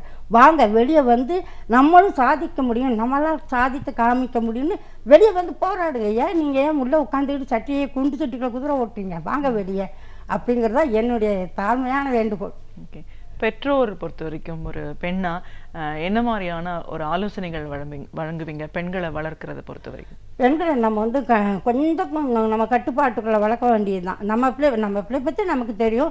இருந்தால் கூட நாம் ஓரளவுக்கு அவங்கள கண்காணித்துக்கிட்டே இருக்க வேண்டியது. அப்போ தான் பிள்ளைங்க வந்து ஓரளவுக்கு அம்மா கிட்ட வந்து ஒரு உடை அணிகிறது கூட நாம் சொல்லி கொடுக்கணும். கண்ணா பின்னாடி எல்லாம் உடை அணியாதியம்மா. அந்த காலத்தில் நல்லா பாவாடை சட்டை தாவணி, அதில் 3 கஜம் இருக்கும் தாவணி, பாவாடையே தெரியாது வெளியே. அப்படியெல்லாம் ஒரு காலம் நாங்கள் உடை அணிந்தோம். இப்போ நீங்கள் நாகரிகமாக கட்டிக்கிடுங்க. ஆனால் கன்றாவியாக கட்டாதீங்க. நம்ம பண்பாட்டுக்கு தகுந்தாப்புல ஆடை அணியுங்க. அப்படிங்கிறது என்னுடைய இது. பெண்களை நம்ம வந்து கண்காணிப்பில் வச்சுருந்தா தான் இந்த கால சீர்கேட்டில் நம்ம பிள்ளைங்க ஒழுங்காக வளரணும். அதுக்கு நம்மளால் முடிஞ்சது அதுதான். பெண்களை கட்டாயம் கண்டிப்பாக வச்சுக்கணும். கணவன் மனைவி அப்படின்னு வரும்போது இன்றைய காலகட்டத்தில் விவாகரத்துக்களோட எண்ணிக்கை அதிகரிக்குது. அது சகிப்புத்தன்மை அப்படின்ற ஒரு விஷயம் பற்றி எல்லாரும் சொல்கிறாங்க. எந்த அளவுக்கு இந்த மாதிரியான குடும்ப பந்தங்களை பெண்கள் கொண்டு போக வேண்டிய அவசியம்? நம்ம பொறுமையாக போகணும். நாம் வந்து வீட்டு சத்தம் வெளியே போகக்கூடாதுவாங்க. எது நடந்தாலும் 4 செவத்துக்குள்ளே நடக்கணும். நமக்கு தெரியும், சரி இதுதான்னு நம்ம முடிவு பண்ணிவிட்டு நம்ம விட்டு கொடுத்துட்டு போயிடணும். சரி அவர் சம்பாதிக்கிறவர், நம்ம விட்டு கொடுத்துட்டு போகணும். போனால் தான் அந்த குடும்பம் நல்ல நிலைமைக்கு வரும். நானும் எதிர்த்துப்பேன் நீ எதிர்த்து நின்னேன்னா அது நல்லாவே இருக்காது. நாம் பெண்கள் விட்டு கொடுத்தா ஒன்றும் கெட்டே போகாது. அதனால் பெண்கள் நான் சொல்வேன், ரொம்ப அடாவடி பண்ணுற கணவன்ட்டு நீங்கள் அடி உத வாங்கிட்டு இருக்கணும்னு சொல்ல மாட்டேன். சரி கணவன் வந்து ஏதாவது சொன்னாங்கன்னா கொஞ்சம் பொறுமையாக போங்க. பொறுத்தார் பூமி ஆழ்வார்னு சொல்லுவாங்க. அது மாதிரி பொறுமையாக போங்க. அதனால் நமக்கு அதுதான் நமக்கு நல்லது, நம்ம குடும்பத்துக்கு நல்லது, நம்ம பிள்ளைகளுக்கும் நல்லது. பிள்ளைங்க வந்து இன்றைக்கி புருஷன் பொண்டாட்டி பிரிஞ்சிருந்தாங்க. அந்த பிள்ளைங்க என்ன பாவம் செஞ்சது? அப்பா இல்லாமல் வளரணுமா, அம்மா இல்லாமல் வளரணுமா? அதுக்காக பெண்கள் தியாகம் பண்ணிவிட்டு அந்த புருஷன் கூட வளர்ந்தால் அந்த பிள்ளைகள் எதிர்காலம் நல்லா இருக்கும். நான் அதை தான் ஆரம்பத்தில் யாருனாலும் சொல்லி நீங்கள்லாம் இதெல்லாம் பார்க்காதீங்க. நம்ம விட்டு கொடுத்து போனால் நம்ம ஒன்றுங்க கெட்டே போக மாட்டோம். நம்ம பிள்ளைங்கள் எதிர்காலம் அதுங்க நம்ம இப்போ என்ன பாவம் செஞ்சது? அம்மா அப்பா நம்மளாம் அம்மா அப்பாட்ட நாங்கள்லாம் லீவுன்னா என் பிள்ளைங்கள்லாம் தாத்தா வீட்டுக்கு போயிடும் வரும். அந்த ஒரு ஏக்கம் இருக்கும்ல, அம்மா இல்லை அப்பா இல்லைன்னு அந்த அது வளரவே கூடாது. இயற்கையாக விதி வந்து இறந்துட்டாங்கன்னா நம்ம வந்து ஒன்றும் செய்ய முடியாது. ஏன் நல்லா இருக்கும்பொழுதே அம்மா அப்பா பிரிஞ்சு அந்த பிள்ளைகளுடைய காலம் எதிர்காலம் கேள்விக்குறியாகணுங்கிறது விதியே கிடையாது. நம்ம பெண்கள் விட்டு கொடுத்து போகணும். என்னதான் இருந்தாலும் சரி, நம்ம பெண்கள் விட்டு கொடுத்து போனால் குடும்பம் நல்லா இருக்கும். அதுதான் என்னுடைய பண்பாக. பெண்கள் முன்னேற்றம் அப்படின்னு சொல்லும்போது எல்லாருமே வந்து சரிசமமாக படிக்கிறாங்க, பதவி உயர்வு அப்படின்னு போகணும் போது இன்னைக்கு பெண்களும் வந்து ஆண்களுக்கு நிகராக போகிறாங்க அப்படின்னும் போது சில நேரத்தில் இந்த சகிப்புத்தன்மை குறைந்து போகிற ஒரு சூழல் நீயா நானான்ற ஒரு இதுவும் இன்றைய காலகட்டத்தில் வருது இல்லைங்களா? அந்த அப்படியேப்பட்ட சூழல்ல அப்படியேப்பட்ட சூழலில் நம்ம விட்டு கொடுக்க வேண்டியதான். என்ன பண்ணுவீங்க நீங்கள்? அவங்கள்ட்ட போய் சண்டை போட முடியுமா? ஒரு அதிகாரிங்க அவங்க கடைசியில் அவங்க புத்தியே காமிப்பாங்க. அப்புறம் நம்மளை தான் கேவலமாக பேசுவாங்க பெண்கள். அதனால் பரவாயில்லை, அவங்க அப்படி இருந்தால் இருந்துட்டு போகிறாங்க. நம்ம விட்டு கொடுத்துருவோம். நமக்குள்ளே நமக்குன்னு இருக்கிறது கிடைக்காம போகாது. அதனால் நம்ம மெதுவாக நம்ம காய் நகர்த்திட்டு நம்ம போயிடணும். அவங்க செஞ்சாங்கன்னா நம்ம பக்கம் இருக்கிற நியாயத்தை மெதுவாக காயை நகர்த்திட்டு முன்னாடி போயிட்டா முடிஞ்சுது. எதுக்கு அவங்கள்ட்ட போய் நம்ம தொங்குவானே இல்லையா? நமக்குள்ள திறமைக்கு நமக்கு வரும் பதவி பட்டம் எல்லாம் நம்ம தேடி வரும். நம்ம தேடி போகக்கூடாது எதையும். இன்று உலக மகளிர் தினம். இந்த ஒரு நாளில் ஒரு பெண்ணாக நீங்கள் உங்களுடைய ஆரம்ப காலம் ஒரு பள்ளி படிப்போட திருமணம் அப்படின்ற ஒரு இதுக்குள்ளே வந்தாலும் அதுக்கப்புறம் மேன்மேலும் உங்களுடைய கணவர் அவங்களுடைய சப்போர்ட் மூலமாக இன்றைக்கி நீங்கள் எந்த அளவுக்கு உயர்ந்திருக்கீங்க, இன்றைக்கி பல நிலைகளில் உங்களை உயர்த்திக்கிட்டு பல பணிகளில் இன்றைக்கி வரைக்கும் சிறப்பாக நீங்கள் பயணப்பட்டுருக்கீங்கன்னும் போது இதற்கான சாத்தியம் எப்படி இருக்குது? அதே நேரத்தில் உங்களுடைய காலகட்டம் எப்படி இருந்துச்சு? திராவிட முன்னேற்ற கழகத்தோட பங்களிப்பு பெண்கள் முன்னேற்றத்துக்கு எவ்வளவு தூரம் முக்கியமான காரணமாக இருந்திருக்கு? பல முக்கியமான ஒரு முடிவுகள் இன்னைக்கு பலவிதமான உரிமைகள் பெண்களுக்கு கிடைக்கிறதுக்கு திராவிட முன்னேற்ற கழகம் எவ்வளவு தூரம் உறுதுணையாக இருந்திருக்கு? சமூக நீதி காலத்தில் பெரியார் எந்த மாதிரியான ஒரு கனவுகளை வச்சிருந்தாரோ அதெல்லாம் நினைவாக்கி கொடுக்குற ஒரு சூழல் திராவிட முன்னேற்ற ஆட்சி காலத்தில் எவ்வளவு தூரம் சிறப்பாக நடந்துச்சு. இன்னைக்கு பெண்களை பொறுத்த வரைக்கும் அவங்களோட மனநிலை என்ன? சகிப்புத்தன்மையோட விட்டு கொடுத்து போகணும் அப்படின்ற ஒரு விஷயத்தின் மூலமாக தான் பல விஷயங்களை சாதிக்க முடியும்னு உங்களோட அனுபவங்கள் சார்ந்த நிறைய கருத்துக்களை எங்களோட நீங்க பகிர்ந்ததுக்கு நன்றி. வணக்கம். நாள்தோறும் சமூகத்தில் நடக்கும் பல முக்கியமான விஷயங்களிலிருந்து சில தகவல்களை நம்முடன் பகிர்ந்து கொள்ள வருகிறார் பேராசிரியர் சுபவீர பாண்டியன் அவர்கள். நம் விடையிலே வாணிகிஷன் அடுத்த பகுதியாக வரவிருப்பது ஒன்றே சொல் நன்றே சொல்.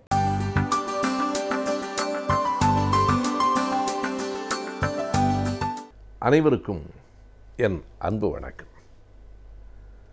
இலக்கியங்கள், இலக்கிய வகைகள் புதிதாக வந்து கொண்டே இருக்கின்றன. சொல்லப்படுகிற கருத்துகள் காலந்தோறும் ஒன்றாக கூட இருக்கலாம். ஏனென்றால் மனிதநேயத்தை, அன்பை, நட்பை, காதலை இவற்றைத்தான் திரும்ப இலக்கியங்கள் பேசிக்கொண்டும் பாடிக்கொண்டும் இருக்கின்றன. இவைதான் பாடுபொருள். இவைதான் எந்த இலக்கியத்துக்குமான உள்ளடக்கம். வேண்டுமானால் இதனை தாண்டி போர்களுக்கு ஒரு பெரிய இடம் இருக்கிறது. வன்முறையும் போரும் இலக்கியங்களில் மிகப்பெரிய இடங்களை பெற்றிருக்கின்றன. ஆனால் அன்றைக்கு சொல்லப்பட்ட இலக்கியங்களுக்கும் இன்றைக்கு சொல்லப்படுகிற இலக்கியங்களுக்குமான பொருள் ஒன்றாக இருந்தால் கூட வகையும் வடிவமும் வேறாக இருக்கிறது. அவை மாறிக்கொண்டே தான் இருக்கின்றன. இயல்பாக சொல்லுவார்கள், இளங்கோவடிகள் இன்றைக்கு வாழ்ந்திருந்தால் காப்பியம் எழுதியிருக்க மாட்டார், நாவல் தான் எழுதியிருப்பார். இன்றைய நாவலாசிரியர்கள் 2000 ஆண்டுகளுக்கு முன்னால் வாழ்ந்திருந்தால் காப்பியங்களைத்தான் எழுதியிருப்பார்கள். ஒரு காலகட்டம் காப்பியங்களுக்கான காலம், இது நாவல்களுக்கான காலம். எனவே அந்த வகைகள் வடிவங்கள் மாறுகின்றன. ஆனால் இரண்டையும் பொருத்தி பார்க்கிற திறனும் கூட நமக்கு தேவைப்படுகிறது. ஒன்றும் பெரிய மாற்றம் இல்லை. இதுவும் அதுவும் சற்று மாறியிருக்கின்றனவே தவிர எல்லாம் ஒன்றிலிருந்து தான் இன்னொன்று என்றும் தோன்றுகிறது. ஒரு 2-3 ஆண்டுகளுக்கு முன்னால் நான் ஒரு சிறுகதையை படித்தேன். அந்த சிறுகதையின் தலைப்பு இப்படி இருந்தது, ஆண்டனா குருவிகள். அந்த கதையில் என்ன சொல்லப்பட்டிருக்கிறது என்பது இரண்டாவது. இந்த தலைப்பே நம்மை சிந்திக்க வைக்கிற தலைப்பாக இருக்கிறது. ஆண்டனா குருவிகள், அதாவது தொலைக்காட்சி பெட்டிகள் வந்து சேர்ந்ததற்கு பிறகு இந்த ஆண்டனா என்பது இன்றைக்கு மறுபடியும் இல்லாமல் போய்விட்டது. இப்போது தான் வந்தது, அதற்குள் போய்விட்டது. விஞ்ஞான வளர்ச்சியில் நீங்கள் எண்ணி பார்த்தால் முன்பெல்லாம் ஒன்று கண்டுபிடிக்கப்படுமானால் அது 500-1000 ஆண்டுகளுக்கு ஆட்சி செலுத்தும். இப்போது எந்த ஒரு கண்டுபிடிப்பினுடைய ஆயுளும் 50 ஆண்டுகள் கூட இல்லை. இன்றைக்கு இருக்கிற இளைஞர்களுக்கே எனக்கு தெரியுமா என்று தெரியவில்லை, 20 ஆண்டுகளுக்கு முன்னால் பேஜர் என்று ஒன்று இருந்தது. இன்றைக்கு கைத்தொலைபேசியை அறியாதவர்கள் யாரும் இருக்க முடியாது. அப்போது நான் சொல்லுவது 2000-2005 வரையிலான காலகட்டங்களில் பேஜர் என்று ஒன்று இருந்தது. நான் ஏன் ஒன்று இருந்தது என்று சொல்லுகிறேன் என்றால், இன்றைக்கு இருக்கிறதா என்று தெரியவில்லை. இளைஞர்கள் பார்த்திருக்கலாம். அந்த பேஜர் என்பதை நாம் பையில் வைத்து கொண்டால் அது மணி அடிக்கும். அதை எடுத்து நாம் பேச முடியாது. அதில் ஒரு தொலைபேசி எண் வரும் அல்லது ஒரு செய்தி வரும். யார் வேண்டுமானாலும் நம்மை தொடலாம், ஆனால் நாம் யாரையும் தொட முடியாது. அது ஒரு விதமான சிக்கல். அது ஒரு பொன் சங்கிலி. அதிலிருந்து நம்மை யார் வேண்டுமானாலும் எடுத்து விடலாம். எனவே அது ஒரு வழிப்பாதை. சரியாக சொன்னால் தொலைபேசி என்பது இருவழிப்பாதை, அந்த பேஜர் என்பது ஒரு வழிப்பாதை. யார் வேண்டுமானாலும் நமக்கு செய்தி அனுப்பலாம். உடனே என்னை அழையுங்கள் என்று யாராவது செய்தி கொடுப்பார். அதை பார்த்துவிட்டு நாம் தொலைபேசி இருக்கிற இடத்துக்கு ஓட வேண்டும். அப்போது எல்லோர் கையிலும் தொலைபேசி இல்லை. 2005க்கு பிறகுதான் எல்லோர் கையிலும் கைபேசி வந்தது. அது ஒரு சமூக புரட்சி. 1995களிலே தான் தமிழ்நாட்டில் இந்த கை தொலைபேசிகள், மொபைல் ஃபோன்ஸ் என்று சொல்கிற இந்த தொலைபேசிகள் அறிமுகமாகின. அப்போது இது ஏறத்தாழ ஒரு செங்கலை போல் இருக்கும். அதனுடைய அளவும் வடிவமும் குறைந்து குறைந்து இன்றைக்கு நம்முடைய சட்டைப்பைக்குள் அடங்கி விடுகிற நிலைக்கு அது வந்திருக்கிறது. எனவே பேஜர் என்று ஒன்று வந்தது, காணாமல் போய்விட்டது. அதுபோல் 1976இல் தமிழ்நாட்டில் தொலைக்காட்சி வந்தபோது ஒரு மொட்டை மாடியில் ஒரு 7-8 கம்பிகள் நீளமாக இருக்குமானால் அந்த வீட்டில் தொலைக்காட்சி இருக்கிறது என்று பொருள். அதற்கு ஆண்டனா என்று பொருள். இவன் எப்படி அந்த சிறுகதைக்கு தலைப்பு வைத்திருக்கிறான் பாருங்கள். ஆண்டனா குருவிகள். குருவிகள் முன்பெல்லாம் மரங்களில் கிளைகளில் தங்கும். இந்த காலம் ஆண்டனாக்களில் குருவிகள் தங்குகிற காலம் என்று அந்த தலைப்பில் இருக்கிற பழமையும் புதுமையும் நம்மை கவர்ந்தது. ஆனால் என்ன வேடிக்கை என்றால், குருவிகள் இப்போதும் இருக்கின்றன, ஆண்டனா இல்லை. ஆண்டனா வந்ததும் தெரியவில்லை, போனதும் தெரியவில்லை. இப்போதெல்லாம் வட்ட வடிவமாக டிஷ் என்று சொல்கிறோமே, அதுதான் இன்றைக்கு மொட்டை மாடிகளிலே இருக்கின்றன. இன்னமும் அந்த வடிவங்கள் மாறக்கூடும். இப்படிப்பட்ட மாற்றங்களில் ஒரு செய்தியை புதிதாக ஒருவர் சிந்தித்திருக்கிறார். அன்றைக்கு ஒரு நண்பர் சொன்னபோது எனக்கு வியப்பாக இருந்தது. இன்றைக்கு நாம் நம்முடைய சமூக வலைத்தடங்களில் பல்வேறு விதமான தடங்களை பார்க்கிறோம். முகநூல் என்று சொல்லுகிறோம், அதற்கு பிறகு வலைப்பு பிளாக் என்று சொல்லுகிறோம், இன்னொன்று புலனம் என்று சொல்லுகிற வாட்ஸ்அப், பிறகு ட்விட்டர் என்று ஒன்று இருக்கிறது. அதனை கீச்சகம் என்று தமிழில் பெயர்த்து நண்பர்கள் சொல்லுகிறார்கள். ட்விட்டர் என்றாலே அந்த ஒரு குருவி படம் இருக்கும், கீச் கீச் என்று அது கத்துகிறது. எனவே அந்த கீச் கீச் என்று 2 முறை கத்துவது போல மிகச் சுருக்கமாக சொல்லுவது தான் ட்விட்டர். இப்போது முகநூலிலோ அல்லது வலைப்பூவிலோ நாம் 2 பக்கம் 3 பக்கம் கட்டுரை எழுதுவது போல இந்த கீச்சகத்தில், இந்த ட்விட்டரில் அப்படி எழுத முடியாது. முதலில் 140 என்று இருந்தது, இப்போது 280 இடங்கள், அவ்வளவுதான். அதற்குள் நீங்கள் சொல்லியாக வேண்டும். இந்த ட்விட்டர் என்பது எல்லோருக்கும் கை வந்து விடாது. காரணம், எந்த ஒன்றையும் சுருக்கமாக சொல்லுவது என்பதும் ஒரு கலை. அப்படிப்பட்ட கலையில் வல்லுநர்களாக நாம் ஆக வேண்டும். இன்னொரு செய்தியையும் நாம் என்ன குறித்து கொள்ளலாம் என்றால், எதையும் சுருக்கமாகத்தான் பேச வேண்டும் என்பதல்ல. சிலவற்றை சுருக்கமாக பேச கற்றுக்கொள்ள வேண்டும், சிலவற்றை விரிவாக பேச கற்றுக்கொள்ள வேண்டும். இரண்டுமே தேவைதான். எங்கே சுருக்கம் எங்கே விரிவு என்பதுதான், அதை தீர்மானிப்பதிலே தான் நம்முடைய புத்திசாலித்தனம் இருக்கிறது. 2 கலைகளும் நமக்கு கைவரப்பெற வேண்டும். கவிக்கோ அப்துல் ரஹ்மான் அவர்கள் சொல்லுவார், நீங்கள் 6 சொற்களில் சொல்ல வேண்டியதை 7 சொற்களில் கூட சொல்லக்கூடாது, இன்னொரு சொல்லை வீணாக்கக்கூடாது. 6 சொற்களில் சொல்ல வேண்டியதை 6 சொற்களிற்குள் சொல்லிவிட வேண்டும் என்று சொல்லுவார். அப்படி இந்த கீச்சகம் இருக்கிறதே, அதுவும் மிகச் சுருக்கமாக சொல்லி பழக வேண்டிய ஒரு கலையாக இருக்கிறது.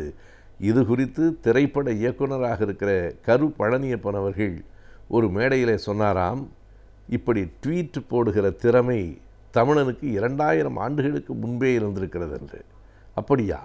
இந்த கீச்சகமெல்லாம் இப்போது தானே வந்திருக்கிறது. இந்த ட்வீட் போடுகிற திறமை எப்படி 2000 ஆண்டுகளுக்கு முன்னால் இருந்திருக்கும் என்று கேட்டால், அடுத்து அவர் சொல்லுகிற அந்த செய்தி அடடா என்று நம்மை வியக்க வைக்கிறது. அவர் சொல்லியிருக்கிறார், ஆம், எதனையும் சுருக்கமாக சொல்லுவது தான் ட்வீட் என்றால் 2000 ஆண்டுகளுக்கு முன்பே 1330 ட்வீட்டுகளை வள்ளுவன் போட்டுவிட்டு போயிருக்கிறான் என்று சொல்லியிருக்கிறார். எண்ணி பார்த்தால் சரிதான். நாம் போடுகிற இந்த ட்வீட் என்று சொல்கிற இந்த கீச்சுகள் கூட 2-3 நாட்கள், இன்றைக்கு நடப்பதை பற்றி போடுகிறோம், நாளைக்கு அது செல்லாமல் போய்விடுகிறது. ஆனால் வள்ளுவன் 2000 ஆண்டுகளுக்கு முன்னால் போட்ட 1330 கீச்சுகளும் இன்றைக்கும் நமக்கு நின்று ஒலித்து கொண்டிருக்கின்றன, இன்றைக்கும் நமக்கு வாழ்விற்கு வழிகாட்டி கொண்டிருக்கின்றன என்றால் அது ஒரு பெரிய வியப்பான செய்திதான். அதனை இப்படி பொருத்தி பார்த்த அழகு திருக்குறளை இன்றைக்கு இருக்கிற சமூக வலைத்தள உத்திகளோடு சேர்த்து, இது குறள் அல்லப்பா, இது 1330 கீச்சுகள் என்று சொல்லுகிற அந்த புத்தி கூர்மையான அந்த பொருத்தப்பாடு இருக்கிறதே, அது வியக்க வைத்தது. அதை பார்க்கிற போது தான் எனக்கு தோன்றிற்று, எதுவும் பழையதில்லை, எதுவும் புதியதில்லை. பழையவைகள் புதியவைகளாக வடிவமெடுக்கின்றன, புதியவைகள் மீண்டும் பழையவைகளை பற்றி கொள்ளுகின்றன. எல்லாம் ஒன்றோடு ஒன்று தொடர்புடையதாக, ஒன்றிலிருந்து இன்னொன்றாக, ஒன்றே இன்னொன்றாக மாறி மாறி வந்து கொண்டிருக்கிறது. எங்கேயோ இருக்கிற மரம் வெட்டப்பட்டு வடிவமைக்கப்பட்டதற்கு பிறகு அது கதவாக வந்து சேர்கிறது. இந்த கதவும் அந்த மரமும் வேறு வேறு தான் என்றாலும் அந்த மரத்திலிருந்து தான் இந்த கதவு வந்திருக்கிறது. இரண்டுக்கும் தொடர்பு இருக்கிறது. எந்த ஒன்றையும் பழையதென்றும் புதியதென்றும் அப்படியே பிரித்து எடுத்துவிட முடியாது. பழையதும் புதியதும் ஒன்றோடு ஒன்று பற்றி கொண்டும் ஒன்றோடு ஒன்று பின்னி பிணைந்து கொண்டும் தான் இருக்கின்றன என்கிற உண்மைகளைத்தான் எனக்கு ஆண்டனா குருவிகள் என்கிற அந்த தலைப்பு அன்றைக்கும் 1330 ட்வீட்டுகள் அல்லவா இந்த திருக்குறள் என்கிற கருத்து இன்றைக்கும் நமக்கு புலப்படுத்துகிற கருத்து அதுவாகத்தான் இருக்கிறது. வணிகத்தில் எவ்வாறு முதலீடு செய்து அதிகமாக லாபம் ஈட்டலாம் என்பதை பற்றியும் அவற்றை எவ்வாறு சேமிக்கலாம் என்பதை பற்றியும் தெரிந்து கொள்ளலாம். ஆலோசனை நேரத்தில் அடுத்ததாக வரவிருக்கும் பகுதி வணிகம்.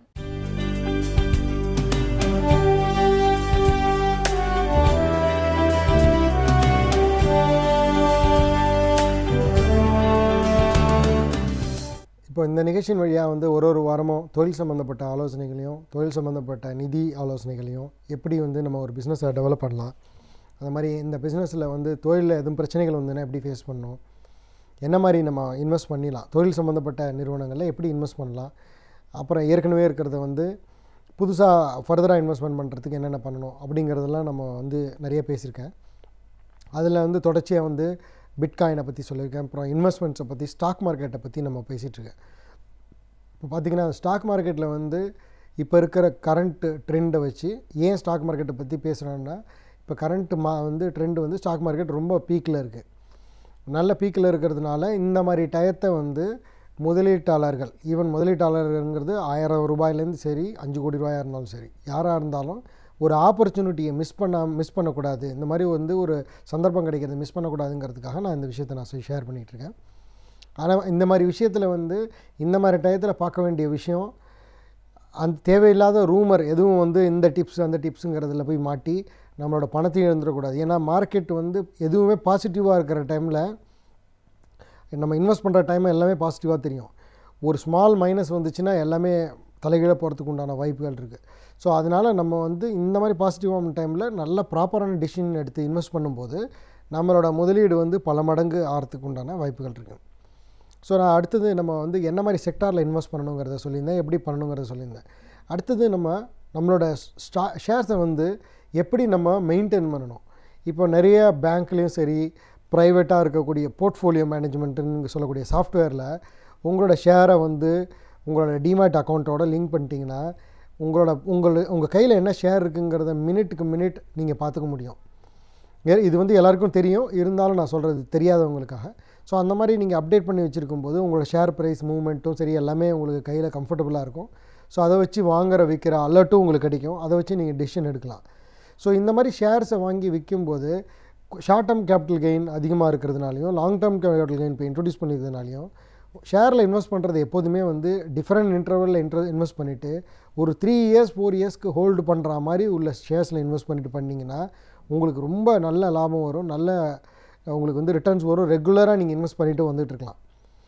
இப்போ நம்ம ட்ரேடிங்கில் இருக்கிறவங்களோட பேட்டர்ன் வேறு, ட்ரேடிங்கிறவங்க வாங்கி உடனே விற்கிறவங்க பேட்டர்னும் வேறு, அவங்களோட டேக்ஸ் ப்ராக்கெட்டும் வேறு. நான் பேசிகிட்டு இருக்கிறது வந்து இன்வெஸ்ட்மெண்ட் ரிலேட்டட் பேட்டர்ன் பேசிட்டுங்க. ஸோ அதனால் இந்த ஷேரில் வந்து இன்வெஸ்ட் பண்ணும்போது இந்த நம்மளோட சாஃப்ட்வேரை வச்சு நம்மளோட ட்ராக் பண்ணிக்கலாம், அந்த மாதிரி இன்வெஸ்ட் பண்ணணும்.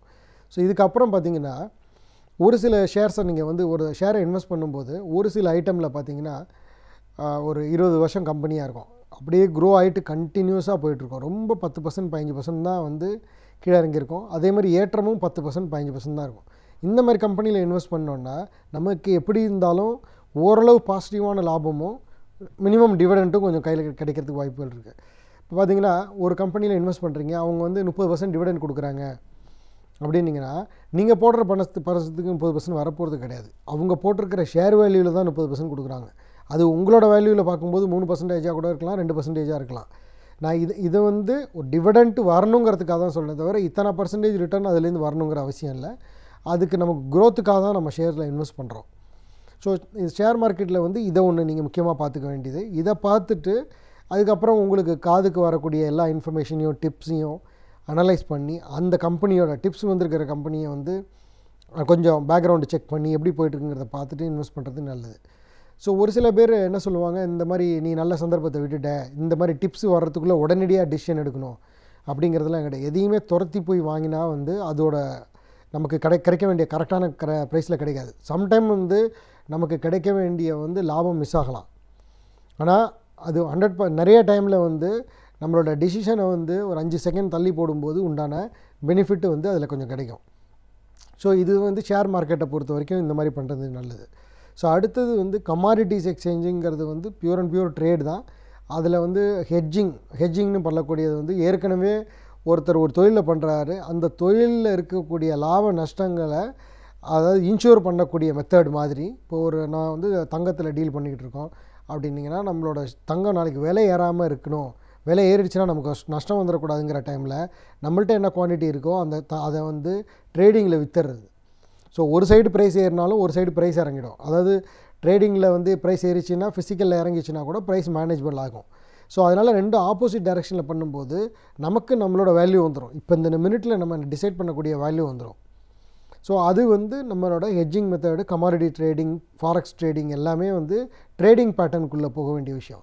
இப்போ நிறைய பேர் சொல்லிகிட்டு இருப்பாங்க, ஃபாரெக்ஸ் ட்ரேடிங்கில் வந்து எக்கச்சக்கமான லாபம் வருது, இதில் எனக்கு அன்லிமிட்டட் இது இருக்குது, எங்கள்கிட்ட சாஃப்ட்வேர் அல்கோரிதம் சாஃப்ட்வேர் இருக்குது, அந்த சாஃப்ட்வேரை வாங்கி விற்றுரும். ஸோ அதில் வந்து உங்களுக்கு 50 மடங்கு லாபம் வரும், 70 மடங்கு லாபம் வரும். 50 மடங்கு 70 மடங்கு எங்கே லாபம் வந்ததுனாலும் அதுக்கு பின்னாடி என்ன நடக்குதுங்கிறத நீங்கள் ஒரு தடவை வெரிஃபை பண்ணிக்கிட்டு எதனால் 50 மடங்கு லாபத்தை அவங்க வெளியில் கொடுக்கணும் அப்படிங்கிறதையும் நீங்கள் செக் பண்ணி அந்த லாபத்தை அவங்களையும் வச்சுக்கலாங்கிறதெல்லாம் நீங்கள் ஆராய்ச்சி பண்ணிவிட்டு அதெல்லாம் உங்களுக்கு சரியாக வருவாங்கிறத தீர்மானம் பண்ண வேண்டியது. அடுத்தது வந்து ஷேர் மார்க்கெட்டோட தொடர்ச்சியாக பார்க்கும்போது இந்த மியூச்சுவல் ஃபண்டுங்கிறது எகெயின் வந்து ரொம்ப ரொம்ப முக்கியமான விஷயம். எல்லாருமே வந்து ஒரு சிஸ்டமேட்டிக் இன்வெஸ்ட்மெண்ட் பிளான் அப்படின்னு சொல்லக்கூடியது ஒரு மாதமும் ஒரு குறிப்பிட்ட தொகையை குறிப்பிட்ட தேதியில் ஒரு குறிப்பிட்ட ஃபண்டில் ரெகுலராக இன்வெஸ்ட் பண்ணிகிட்டு இருக்கிறது. ஃபண்டுனா என்ன அர்த்தம்னா, இப்போ நம்ம வந்து ஒரு ஷேர் என்கிட்ட 5000 ரூபா பணம் இருக்குது, 5000 ரூபாங்கிறத வந்து நான் இப்போ ஒரு ஷேரில் இன்வெஸ்ட் பண்ணணும்னு நினச்சேன்னா ஒரு ஷேர் தான் வாங்கலாம், ஒரு கம்பெனியோட ஷேரை எக்ஸாம்பிளுக்கு சொல்கிறேன். ஸோ அதுக்கு பதிலாக நான் ஒரு ஃபண்டில் இன்வெஸ்ட் பண்ணும்போது அந்த கம்பெனியில் 10 ஷேரில் இன்வெஸ்ட் பண்ணியிருக்காங்க, அந்த 10 ஷேர்லேயும் உண்டான அமௌண்ட்டை இதில் பிரேக் பண்ணி அந்த 5000 யூனிட்ஸாக கன்வெர்ட் பண்ணி என்கிட்ட கொடுக்கும்போது இந்த 10 ஷேரோட மூவ்மெண்ட்டுக்கு உண்டான பெனிஃபிட்ஸ் எனக்கு கிடைக்குது, இன்டெரக்டாக கிடைக்குது. ஸோ அதனால் மியூச்சுவல் ஃபண்ட்ஸ் எப்போதுமே வந்து ஷேர் மார்க்கெட்டுக்கு விட அடுத்தது கொஞ்சம் சேஃப் இன்வெஸ்ட்மெண்ட்டு. சேஃப் இன்வெஸ்ட்மெண்ட்டுன்னா போடுற முதலீடு நமக்கு திரும்ப வருமா 100% கேரண்டி அப்படின்னா எந்த விஷயம் ட்ரேடிங்காவோ இல்லை ஷேர் மார்க்கெட் சம்மந்தப்பட்டதாக இருந்தாலோ இதில் கண்டிப்பாக வந்து யாராலையும் இதில் நடக்கக்கூடிய விஷயத்த சொல்ல முடியாது. இது எதுவுமே வந்து ஃபியூச்சரை வச்சு இப்போ நடந்துக்கிட்டு இருக்கிற விஷயம். ஸோ அதனால் வந்து இந்த விஷயத்தை நீங்கள் பண்ணிக்கங்க. சிஸ்டமேட்டிக் இன்வெஸ்ட்மெண்ட் பிளான் பண்ணும்போது ஒரு ரெகுலரான ஒரு பீரியடுக்கு இன்டர்வலில் இன்வெஸ்ட் பண்ணும்போது உங்களோட ஃபண்டு உங்களோட இன்வெஸ்ட்மெண்ட்ஸ் வந்து நல்லா போகிறதுக்கு உண்டான வாய்ப்புகள் இருக்குது. ஸோ அதே மாதிரி வந்து மியூச்சுவல் ஃபண்டில் இன்வெஸ்ட் பண்ணும்போது என்ன மாதிரி இன்வெஸ்ட் பண்ணலாம், எவ்வளோ ரூபா இன்வெஸ்ட் பண்ணலான்றது. எவ்வளோ ரூபாங்கிறது வந்து அன்லிமிட்டெட், நமக்கு என்ன பொட்டென்ஷியல் இருக்குதோ அந்த அளவுக்கு நம்ம இன்வெஸ்ட் பண்ண முடியும். ஆனால் போடுற அமௌண்ட்டை வந்து ஒரே நாளில் இன்றைக்கி பண்ணாமல் ஏற்கனவே நான் சொன்ன மாதிரி ஷேரில் போட்ட மாதிரி பிரித்து வேரியஸ் இன்டர்வலில் பண்ணிவிட்டு அதே மாதிரி பிரித்து வேரியஸ் மியூச்சுவல் ஃபண்ட்ஸில் போட்டு அதில் ஒரு போர்ஷனை வந்து சிஸ்டமேட்டிக் இன்வெஸ்ட்மெண்ட் பிளான் ஒரு மாதமும் ஒரு குறிப்பிட்ட தொகையை நம்ம இன்வெஸ்ட் பண்ணிவிட்டு ஒரு பர்டிகுலர் ஃபண்டில் இன்வெஸ்ட் பண்ணோன்னா அதில் நல்ல லாபங்கள் வரும். ஸோ இது என்னென்னா மியூச்சுவல் ஃபண்டில் இந்த மாதிரி ஸ்ப்ரெட் பண்ணி இன்வெஸ்ட் பண்ணும்போது என்ன ஆகுது, நம்மளோட ரிஸ்க்கும் வந்து மினிமம் ஆகிடுது, ரிட்டர்ன்ஸும் ஓரளவு வந்து ரொம்ப அதிகம் இல்லைனாலும் ஓரளவு மாடரேட்டாக வரதுக்கு உண்டான வாய்ப்புகள் இருக்குது. இந்த மியூச்சுவல் ஃபண்டில் இன்வெஸ்ட் பண்ணும்போது ஒரு அட்வான்டேஜ் என்னென்னா ஸ்டாக் மார்க்கெட்டில் டிஸ்அட்வான்டேஜ், நீங்கள் ஷேர் ப்ரைஸ் வந்து ஒரு ஷேரில் இன்வெஸ்ட் பண்ணுறதுனால அதோடய ஃப்ளக்சுவேஷன்ஸ் எல்லாம் டைரெக்டாக நமக்கு வந்து பாதிப்பை ஏற்படுத்தும். மியூச்சுவல் ஃபண்டை பொறுத்த வரைக்கும் 10 ஷேரில் இன்வெஸ்ட் பண்ணியிருக்கிறதுனால அவன் 10 டிஃப்ரெண்ட் கம்பெனிலையோ 50 டிஃப்ரெண்ட் கம்பெனிலையோ இன்வெஸ்ட் பண்ணியிருக்கிறதுனால நமக்கு உடனடியாக டைரக்ட் ரிஸ்க் வரதில்லை. ரெண்டாவது, நமக்கு என்றைக்கு பணம் வேணுமோ நம்ம அன்றைக்கி சரண்டர் பண்ணால் அதுலேருந்து வந்து நமக்கு ஒரு 3 நாளில் நமக்கு பணம் நம்மள கையில் கிடச்சிரும். ஸோ நமக்கு இது ஈஸி லிக்விடிட்டியாக இருக்கும். ஷேருக்கும் அதே தான், இதுக்கும் அதே தான். இது ரெண்டுத்துலேயும் வந்து வித்தியாசம் வந்து ஒரு ஷேர்னு சொல்லக்கூடியது சிங்கிள் பேஸ்கெட், மியூச்சுவல் ஃபண்டுன்னு சொல்லக்கூடியது மல்டிபிள் பேஸ்கெட். எல்லா இடத்துலையும் பண்ணக்கூடிய அளவுக்கு நமக்கு வாய்ப்புகள் கிடைக்கிது. ஸோ இதே மாதிரி இந்த மியூச்சுவல் ஃபண்டில் வேறு இன்னும் என்னென்ன பண்ணலாம், என்ன மாதிரி இன்வெஸ்ட்மெண்ட்ஸ் இப்போ நல்லா இருக்குங்கிறத வந்து நம்ம மேலே வர வாரங்களில் பார்க்கலாம். நன்றி, வணக்கம். நாம் கற்ற விஷயங்களை காட்டிலும் நாம் கற்றிடாத தகவல்கள் நம்மை சுற்றி ஏராளமாகவே இருக்கின்றன. அதை பற்றி அறிந்து கொள்வதே இந்த பகுதி. நம் விடியலை வா நிகழ்ச்சியின் நிறைவு பகுதியாக வரவிருப்பது கற்றலும் கற்பித்தலும்.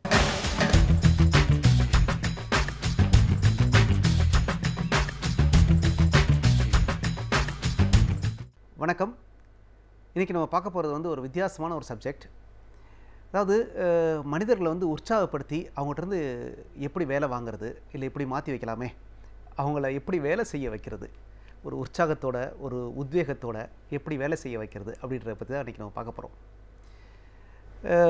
ரொம்ப சவாலான விஷயம் என்னென்னா, ஒருத்தரை வேலைக்கு எடுக்கிறத விட அவர்கிட்ட நம்ம மனசறிஞ்சு வேலை பார்க்க வைக்கிறது, அது ஒன்று. ரெண்டாவது, அவரை நேரம் ஒரு உற்சாகத்தில் ஊக்கத்தில் இருக்க வைக்கிறது. இதுதான் இன்றைக்கி வந்து ரொம்ப சவாலான விஷயம். உலகம் பூரா பார்த்திங்கன்னா கோடிக்கணக்கான நிறுவனங்கள் இருக்காங்க. எல்லா நிறுவனங்களுக்குமே இது வந்து இன்றைக்கு ஒரு மிகப்பெரிய கேள்விக்குறியாகவும் விடை தேடக்கூடிய கேள்வியாகவும் இருந்துகிட்ருக்கு. ஆப்ரஹாம் மேஸ்லோவுடைய தியரி தான் அதுக்கு வந்து முதன்மையாக இருந்தது. அதாவது மனிதர்களை உற்சாகப்படுத்தி வேலை வாங்குவது எப்படி அப்படின்றது தான். அதை தொடர்ந்து நிறைய பேர் இதை பற்றி ஆய்வுகள் பண்ணியிருக்காங்க. இன்றைக்கி இது சார்ந்து 2 ஆய்வுகளை நம்ம பார்க்க போகிறோம். ஒன்று, விக்டர் வ்ரூம் மோட்டிவேஷ்னல் தியரி அப்படின்னு பேர். வ்ரூம்னா WROOM, வ்ரூம் மோட்டிவேஷ்னல் தியரி தான். இந்த ரூம் என்ன சொல்கிறார் அப்படின்னா, இவர் யாருன்னா ஏல் ஸ்கூல் ஆஃப் மேனேஜ்மெண்ட், அதாவது OALE, ஏல் ஸ்கூல் ஆஃப் மேனேஜ்மெண்ட்டில் ஒரு பேராசிரியராக பணியாற்றியவர். இவர் ஒரு தியரி கண்டுபிடிக்கிறார். அதாவது 3 அம்சங்கள் கொண்டது இந்த தியரி. இந்த தியரியை பின்பற்றினால் எந்த மனிதரிடமும் நாம் உற்சாகமாக வேலையை பெற முடியும் அப்படின்றது தான் இந்த தியரியுடைய நோக்கம். இவர் 3 விஷயம் சொல்கிறார். அதாவது எக்ஸிஸ்டன்ஸ், இன்ஸ்ட்ருமெண்டாலிட்டி, வேலன்ஸ் அப்படின்னு 3. இதெல்லாம் கேட்டால் ஏதோ வந்து உங்களுக்கு ஏதோ ரோமன் நாட்டு வார்த்தைகளை பேசுகிற மாதிரி உங்களுக்கு இருந்தால் ஆச்சரியப்படுறதுக்கு இல்லை, கொஞ்சம் கஷ்டம்தான் அது. இருந்தாலும் நான் எளிமையாக சொல்கிறேன். அவர் என்ன சொல்ல வர்றாருன்னா, நீங்கள் ஒரு மனிதரை வேலைக்கு எடுக்கிறீங்க, அந்த மனிதருடைய திறன் என்ன, அவர்கிட்ட எந்த வேலையை கொடுத்தா நல்லா செய்வார், அவருக்கு என்ன இலக்கு கொடுக்கலாம், இப்படி ஒரு ஆய்வு செய்து அந்த மனிதரிடத்தில் வேலையை ஒப்படைக்கணுன்றார். அப்படி செய்தால்தான் அவரால் அந்த வேலையை செய்ய முடியும். இப்போ யாரோ ஒருத்தர் ஏதோ ஒரு வேலைக்கு எடுத்துகிட்டு சம்மந்தம் இல்லாமல் இன்னொரு வேலையை கொடுத்தீங்கன்னா அவர் திறன்பட செயல்பட மாட்டார். நமக்கு தான் காசு வேஸ்ட் இல்லைங்களா? ஆக ஒரு மனிதரை வேலைக்கு எடுக்கிற போதே அவருடைய திறன் என்ன, அவரால் என்ன செய்ய முடியும், அவருக்கு என்ன இலக்கை கொடுத்தா அவர் சந்தோஷமாக அதை பார்த்து அந்த இலக்கை நிறைவேற்றுவார், இந்த ஒரு அனாலிசிஸ் பண்ணிவிட்டு அந்த மனிதரிடத்தில் வேலையை ஒப்படைக்கணுன்றார். எஃபர்ட் முக்கியம். அவரால் என்ன எஃபர்ட் போட முடியுமோ அந்த எஃபர்ட்டுக்கான வேலையை கொடுங்க, அவர்கிட்ட நல்ல வேலையை வாங்க முடியும் அப்படிங்கிறார். ஸோ எஃபர்ட் முக்கியம். அடுத்தது, எஃபர்ட் மட்டும் இருந்தால் போருமா, அந்த மனிதனை பெர்ஃபார்ம் பண்ண வைக்க வேண்டாமா? அப்போ எஃபர்ட் இருக்கணும், பெர்ஃபார்ம் பண்ண வைக்கணும். அதுக்கு என்ன சொல்கிறாரு? இன்ஸ்ட்ருமெண்டாலிட்டின்றார். அப்படின்னா நாம் அவர் திறம்பட வேலையை செய்வதற்கு உதவுபவராக இருக்க வேண்டும். நம்ம ஒரு இன்ஸ்ட்ருமெண்ட்டாக இருக்கணும். அப்படின்னா என்ன அர்த்தம்னா, ஒருத்தரை நம்பி வேலையை கொடுத்துட்றீங்க, சும்மா நோய் நோய் நோய் நோய் பண்ணிட்டியா அப்படிலாம் கேட்டே இருக்கக்கூடாது. அவர் மேலே நம்பிக்கை வைங்க, அவருக்கு கொஞ்சம் ஸ்பேஸ் கொடுங்க, கொஞ்சம் டைம் கொடுங்க, அவர் செயல்படுகிறவரை பொறுத்துருங்க, ஞாபகப்படுத்துங்க ஆனால் படுத்தாதீங்க, ஞாபகப்படுத்துங்க ஆனால் படுத்திக்கிட்டே இருக்காதீங்க. இதெல்லாம் கொஞ்சம் பின்பற்றணும்னா வேலை பார்ப்பவர் கொஞ்சம் சுதந்திரமாக வேலை பார்த்து நீங்கள் என்ன நினைக்கிறீர்களோ அதை செய்வதற்கான வாய்ப்பு இருக்குது. ஆக ஒரு எஃபர்ட் முக்கியம். அந்த எஃபர்ட்டை அவரை போட வைக்கிறோம். அதுக்கு பெர்ஃபார்ம் பண்ண வைக்கிறதுக்கு நம்ம கொஞ்சம் நாள் கொடுக்குறோம், நேரம் கொடுக்குறோம், மேப்பாக்குறோம். அதுக்கப்புறம் அவுட்கம் வந்துடுது. எஃபர்ட், பெர்ஃபார்மன்ஸ், அவுட்கம் இல்லைங்களா? இந்த 3 தான் வேலைன்றது. ஒரு இலக்கு கொடுக்குறோம், வேலையை செய்ய வைக்கிறோம், வேலை முடிஞ்சிருது. இப்போ முடிஞ்ச உடனே நம்ம என்ன பண்ணணும்னா வேலன்ஸ் அப்படின்றாங்க. அப்படின்னா வேலையை திறம்பட செய்ததற்கான உரிய சன்மானத்தை கொடுக்கணும். அது சம்பளமாக இருக்கலாம், அது வந்து ஒரு என்ன சொல்கிற ஊக்கத்தொகையாக இருக்கலாம், அது வந்து அவரை இன்னும் என்கரேஜ் பண்ண வைக்கிறதுக்காக வேறு சில வசதிகளாக இருக்கலாம், கூடுதல் சலுகைகளாக இருக்கலாம். அவர் விரும்புகிற அளவுக்கு, அது ரொம்ப முக்கியம்.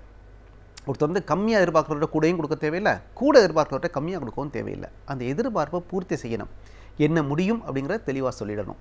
ஆக இதுதான் விஷயம். ரொம்ப சிம்பிளாக போட்டிருக்காரு.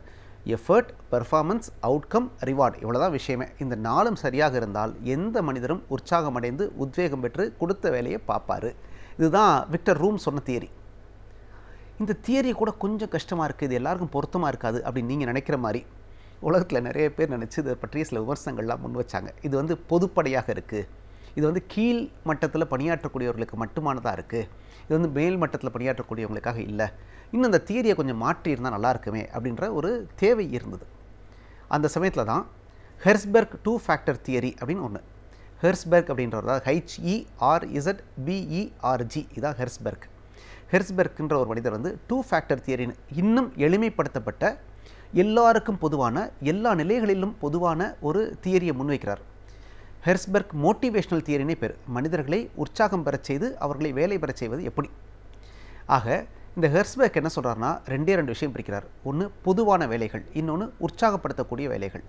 இல்லாட்டி பொதுவான காரணிகள், உற்சாகப்படுத்தக்கூடிய காரணிகள்னு வச்சுங்களேன். அதுக்கு ஒரு ஆங்கிலத்தில் சொல்கிற பதில் பார்த்திங்கன்னா ஹைஜீன் ஃபேக்டர், மோட்டிவேஷனல் ஃபேக்டர்னு 2ஆக பிரிக்கிறார்.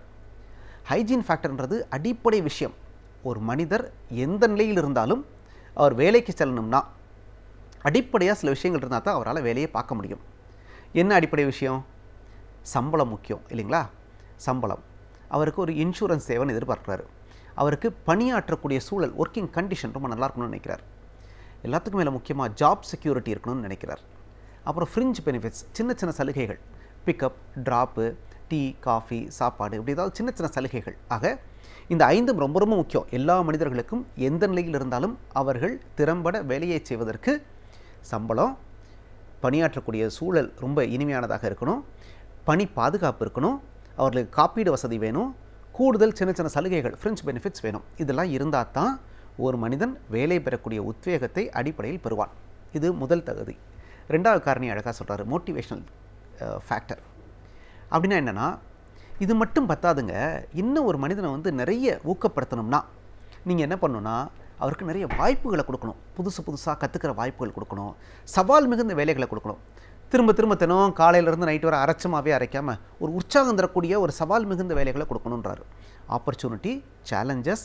அப்புறம் நல்ல வேலை பார்த்தார்னா அவரை மதிக்கணும், ரெஸ்பெக்ட் கொடுக்கணும், ரெகக்னைஸ் பண்ணணும். அவருடைய வேலைக்கு வந்து நம்ம மதிப்பளித்து அவரை மரியாதை செலுத்தணும், 4 பேருக்கு முன்னாடி அவரை பாராட்டணும். அப்படின்னா தான் அவங்க இன்னும் ஊக்கம் பெற்று நிறைய வேலை பார்ப்பாங்க இல்லையா?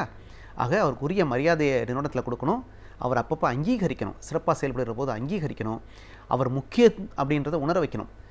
we need to feel him as an important person அப்படின்றார் ஒரு ஆங்கிலத்தில். அதாவது நீ இந்த நிறுவனத்துக்கு ரொம்ப முக்கியமான ஆள்பா, ஒன்றால் தான்ப்பா அந்த நிறுவனம் இயங்குது அப்படின்றத அப்பப்போ அவரை சொல்லி அவருடைய முக்கியத்துவத்தை உணர வைக்கணும். நிறைய முடிவுகள் எடுக்கிற போது டிசிஷன் மேக்கிங் ப்ராசஸில் அவரையும் இன்வால்வ் பண்ணிக்கணும்னு சொல்லி விரும்புகிறாங்க. இப்போ இதெல்லாம் பண்ணிங்கன்னா எந்த நிலையில் மனிதர்கள் வேலை பார்ப்பவராக இருந்தாலும் அவர்கள் ஊக்கம் பெற்று இன்னும் சிறப்பாக வேலையை செய்கிறார்கள். ஆக வாய்ப்பு கொடுக்கணும், அவரை உற்சாகப்படுத்தணும், நிறைய சவால் மிகுந்த வேலைகளை கொடுக்கணும், அவரை மரியாதைப்படுத்தணும், அவருக்கு வந்து அப்பப்போ பாராட்டணும். முடிவுகள் எடுக்கிற போது அவரையும் உள்ளே சேர்த்துக்கணும், அவர் முக்கியம் அப்படின்றத உணரச் செய்யணும். இந்த மாதிரி விஷயங்கள் செய்கிற போது எந்த மனிதராக இருந்தாலும் எந்த நிலையில் இருந்தாலும் கூட அவர் சிறப்பாக தன்னுடைய வேலையை செய்வார். இன்னும் உற்சாகம் பெற்று ஊக்கம் பெற்று தானாகவே பணி செய்ய தொடங்குவார், இன்வால்வ் பண்ணி வேலை பார்ப்பார். அப்படிங்கிறது தான் இவர் சொல்கிற ரொம்ப அழகான விஷயம், ஹெர்ஸ்பர்க் சொல்கிற விஷயம். ஹெர்ஸ்பர்க் வந்து தானாக சொல்லலைங்க, 203 பேர்கிட்ட இது பற்றி ஆய்வு செய்து மனிதர்களிடத்தில் திருப்தியை தரக்கூடியது எது, அதிருப்தியை தரக்கூடியது எது அப்படின்றத ஆராய்ச்சி பண்ணி திருப்தியை தரக்கூடியதை அதிகரிக்க செய்து அதிருப்தியை தரக்கூடியதை குறைக்க செய்து இப்படி தான் இந்த 2 ஃபேக்டர் தியரி உருவாக்கியிருக்கார். உலகம் பூராவும் பரவரப்பு ஏற்படுத்திய இந்த 2 ஃபேக்டர் தியரி நம்ம நாட்டுக்கும் இந்த மண்ணுக்கும் நிச்சயம் பொருந்தும். ஆக மனிதர்களை வேலைக்கு எடுக்கிறது மட்டுமே முக்கியம் இல்லைங்க, அவர்களை திறம்பட வேலை செய்ய வச்சு அவர்களை ஊக்கப்படுத்தி வேலை வாங்குவது முக்கியம். அதற்கு இந்த தியரியெல்லாம் ரொம்பவே பயன்படும்.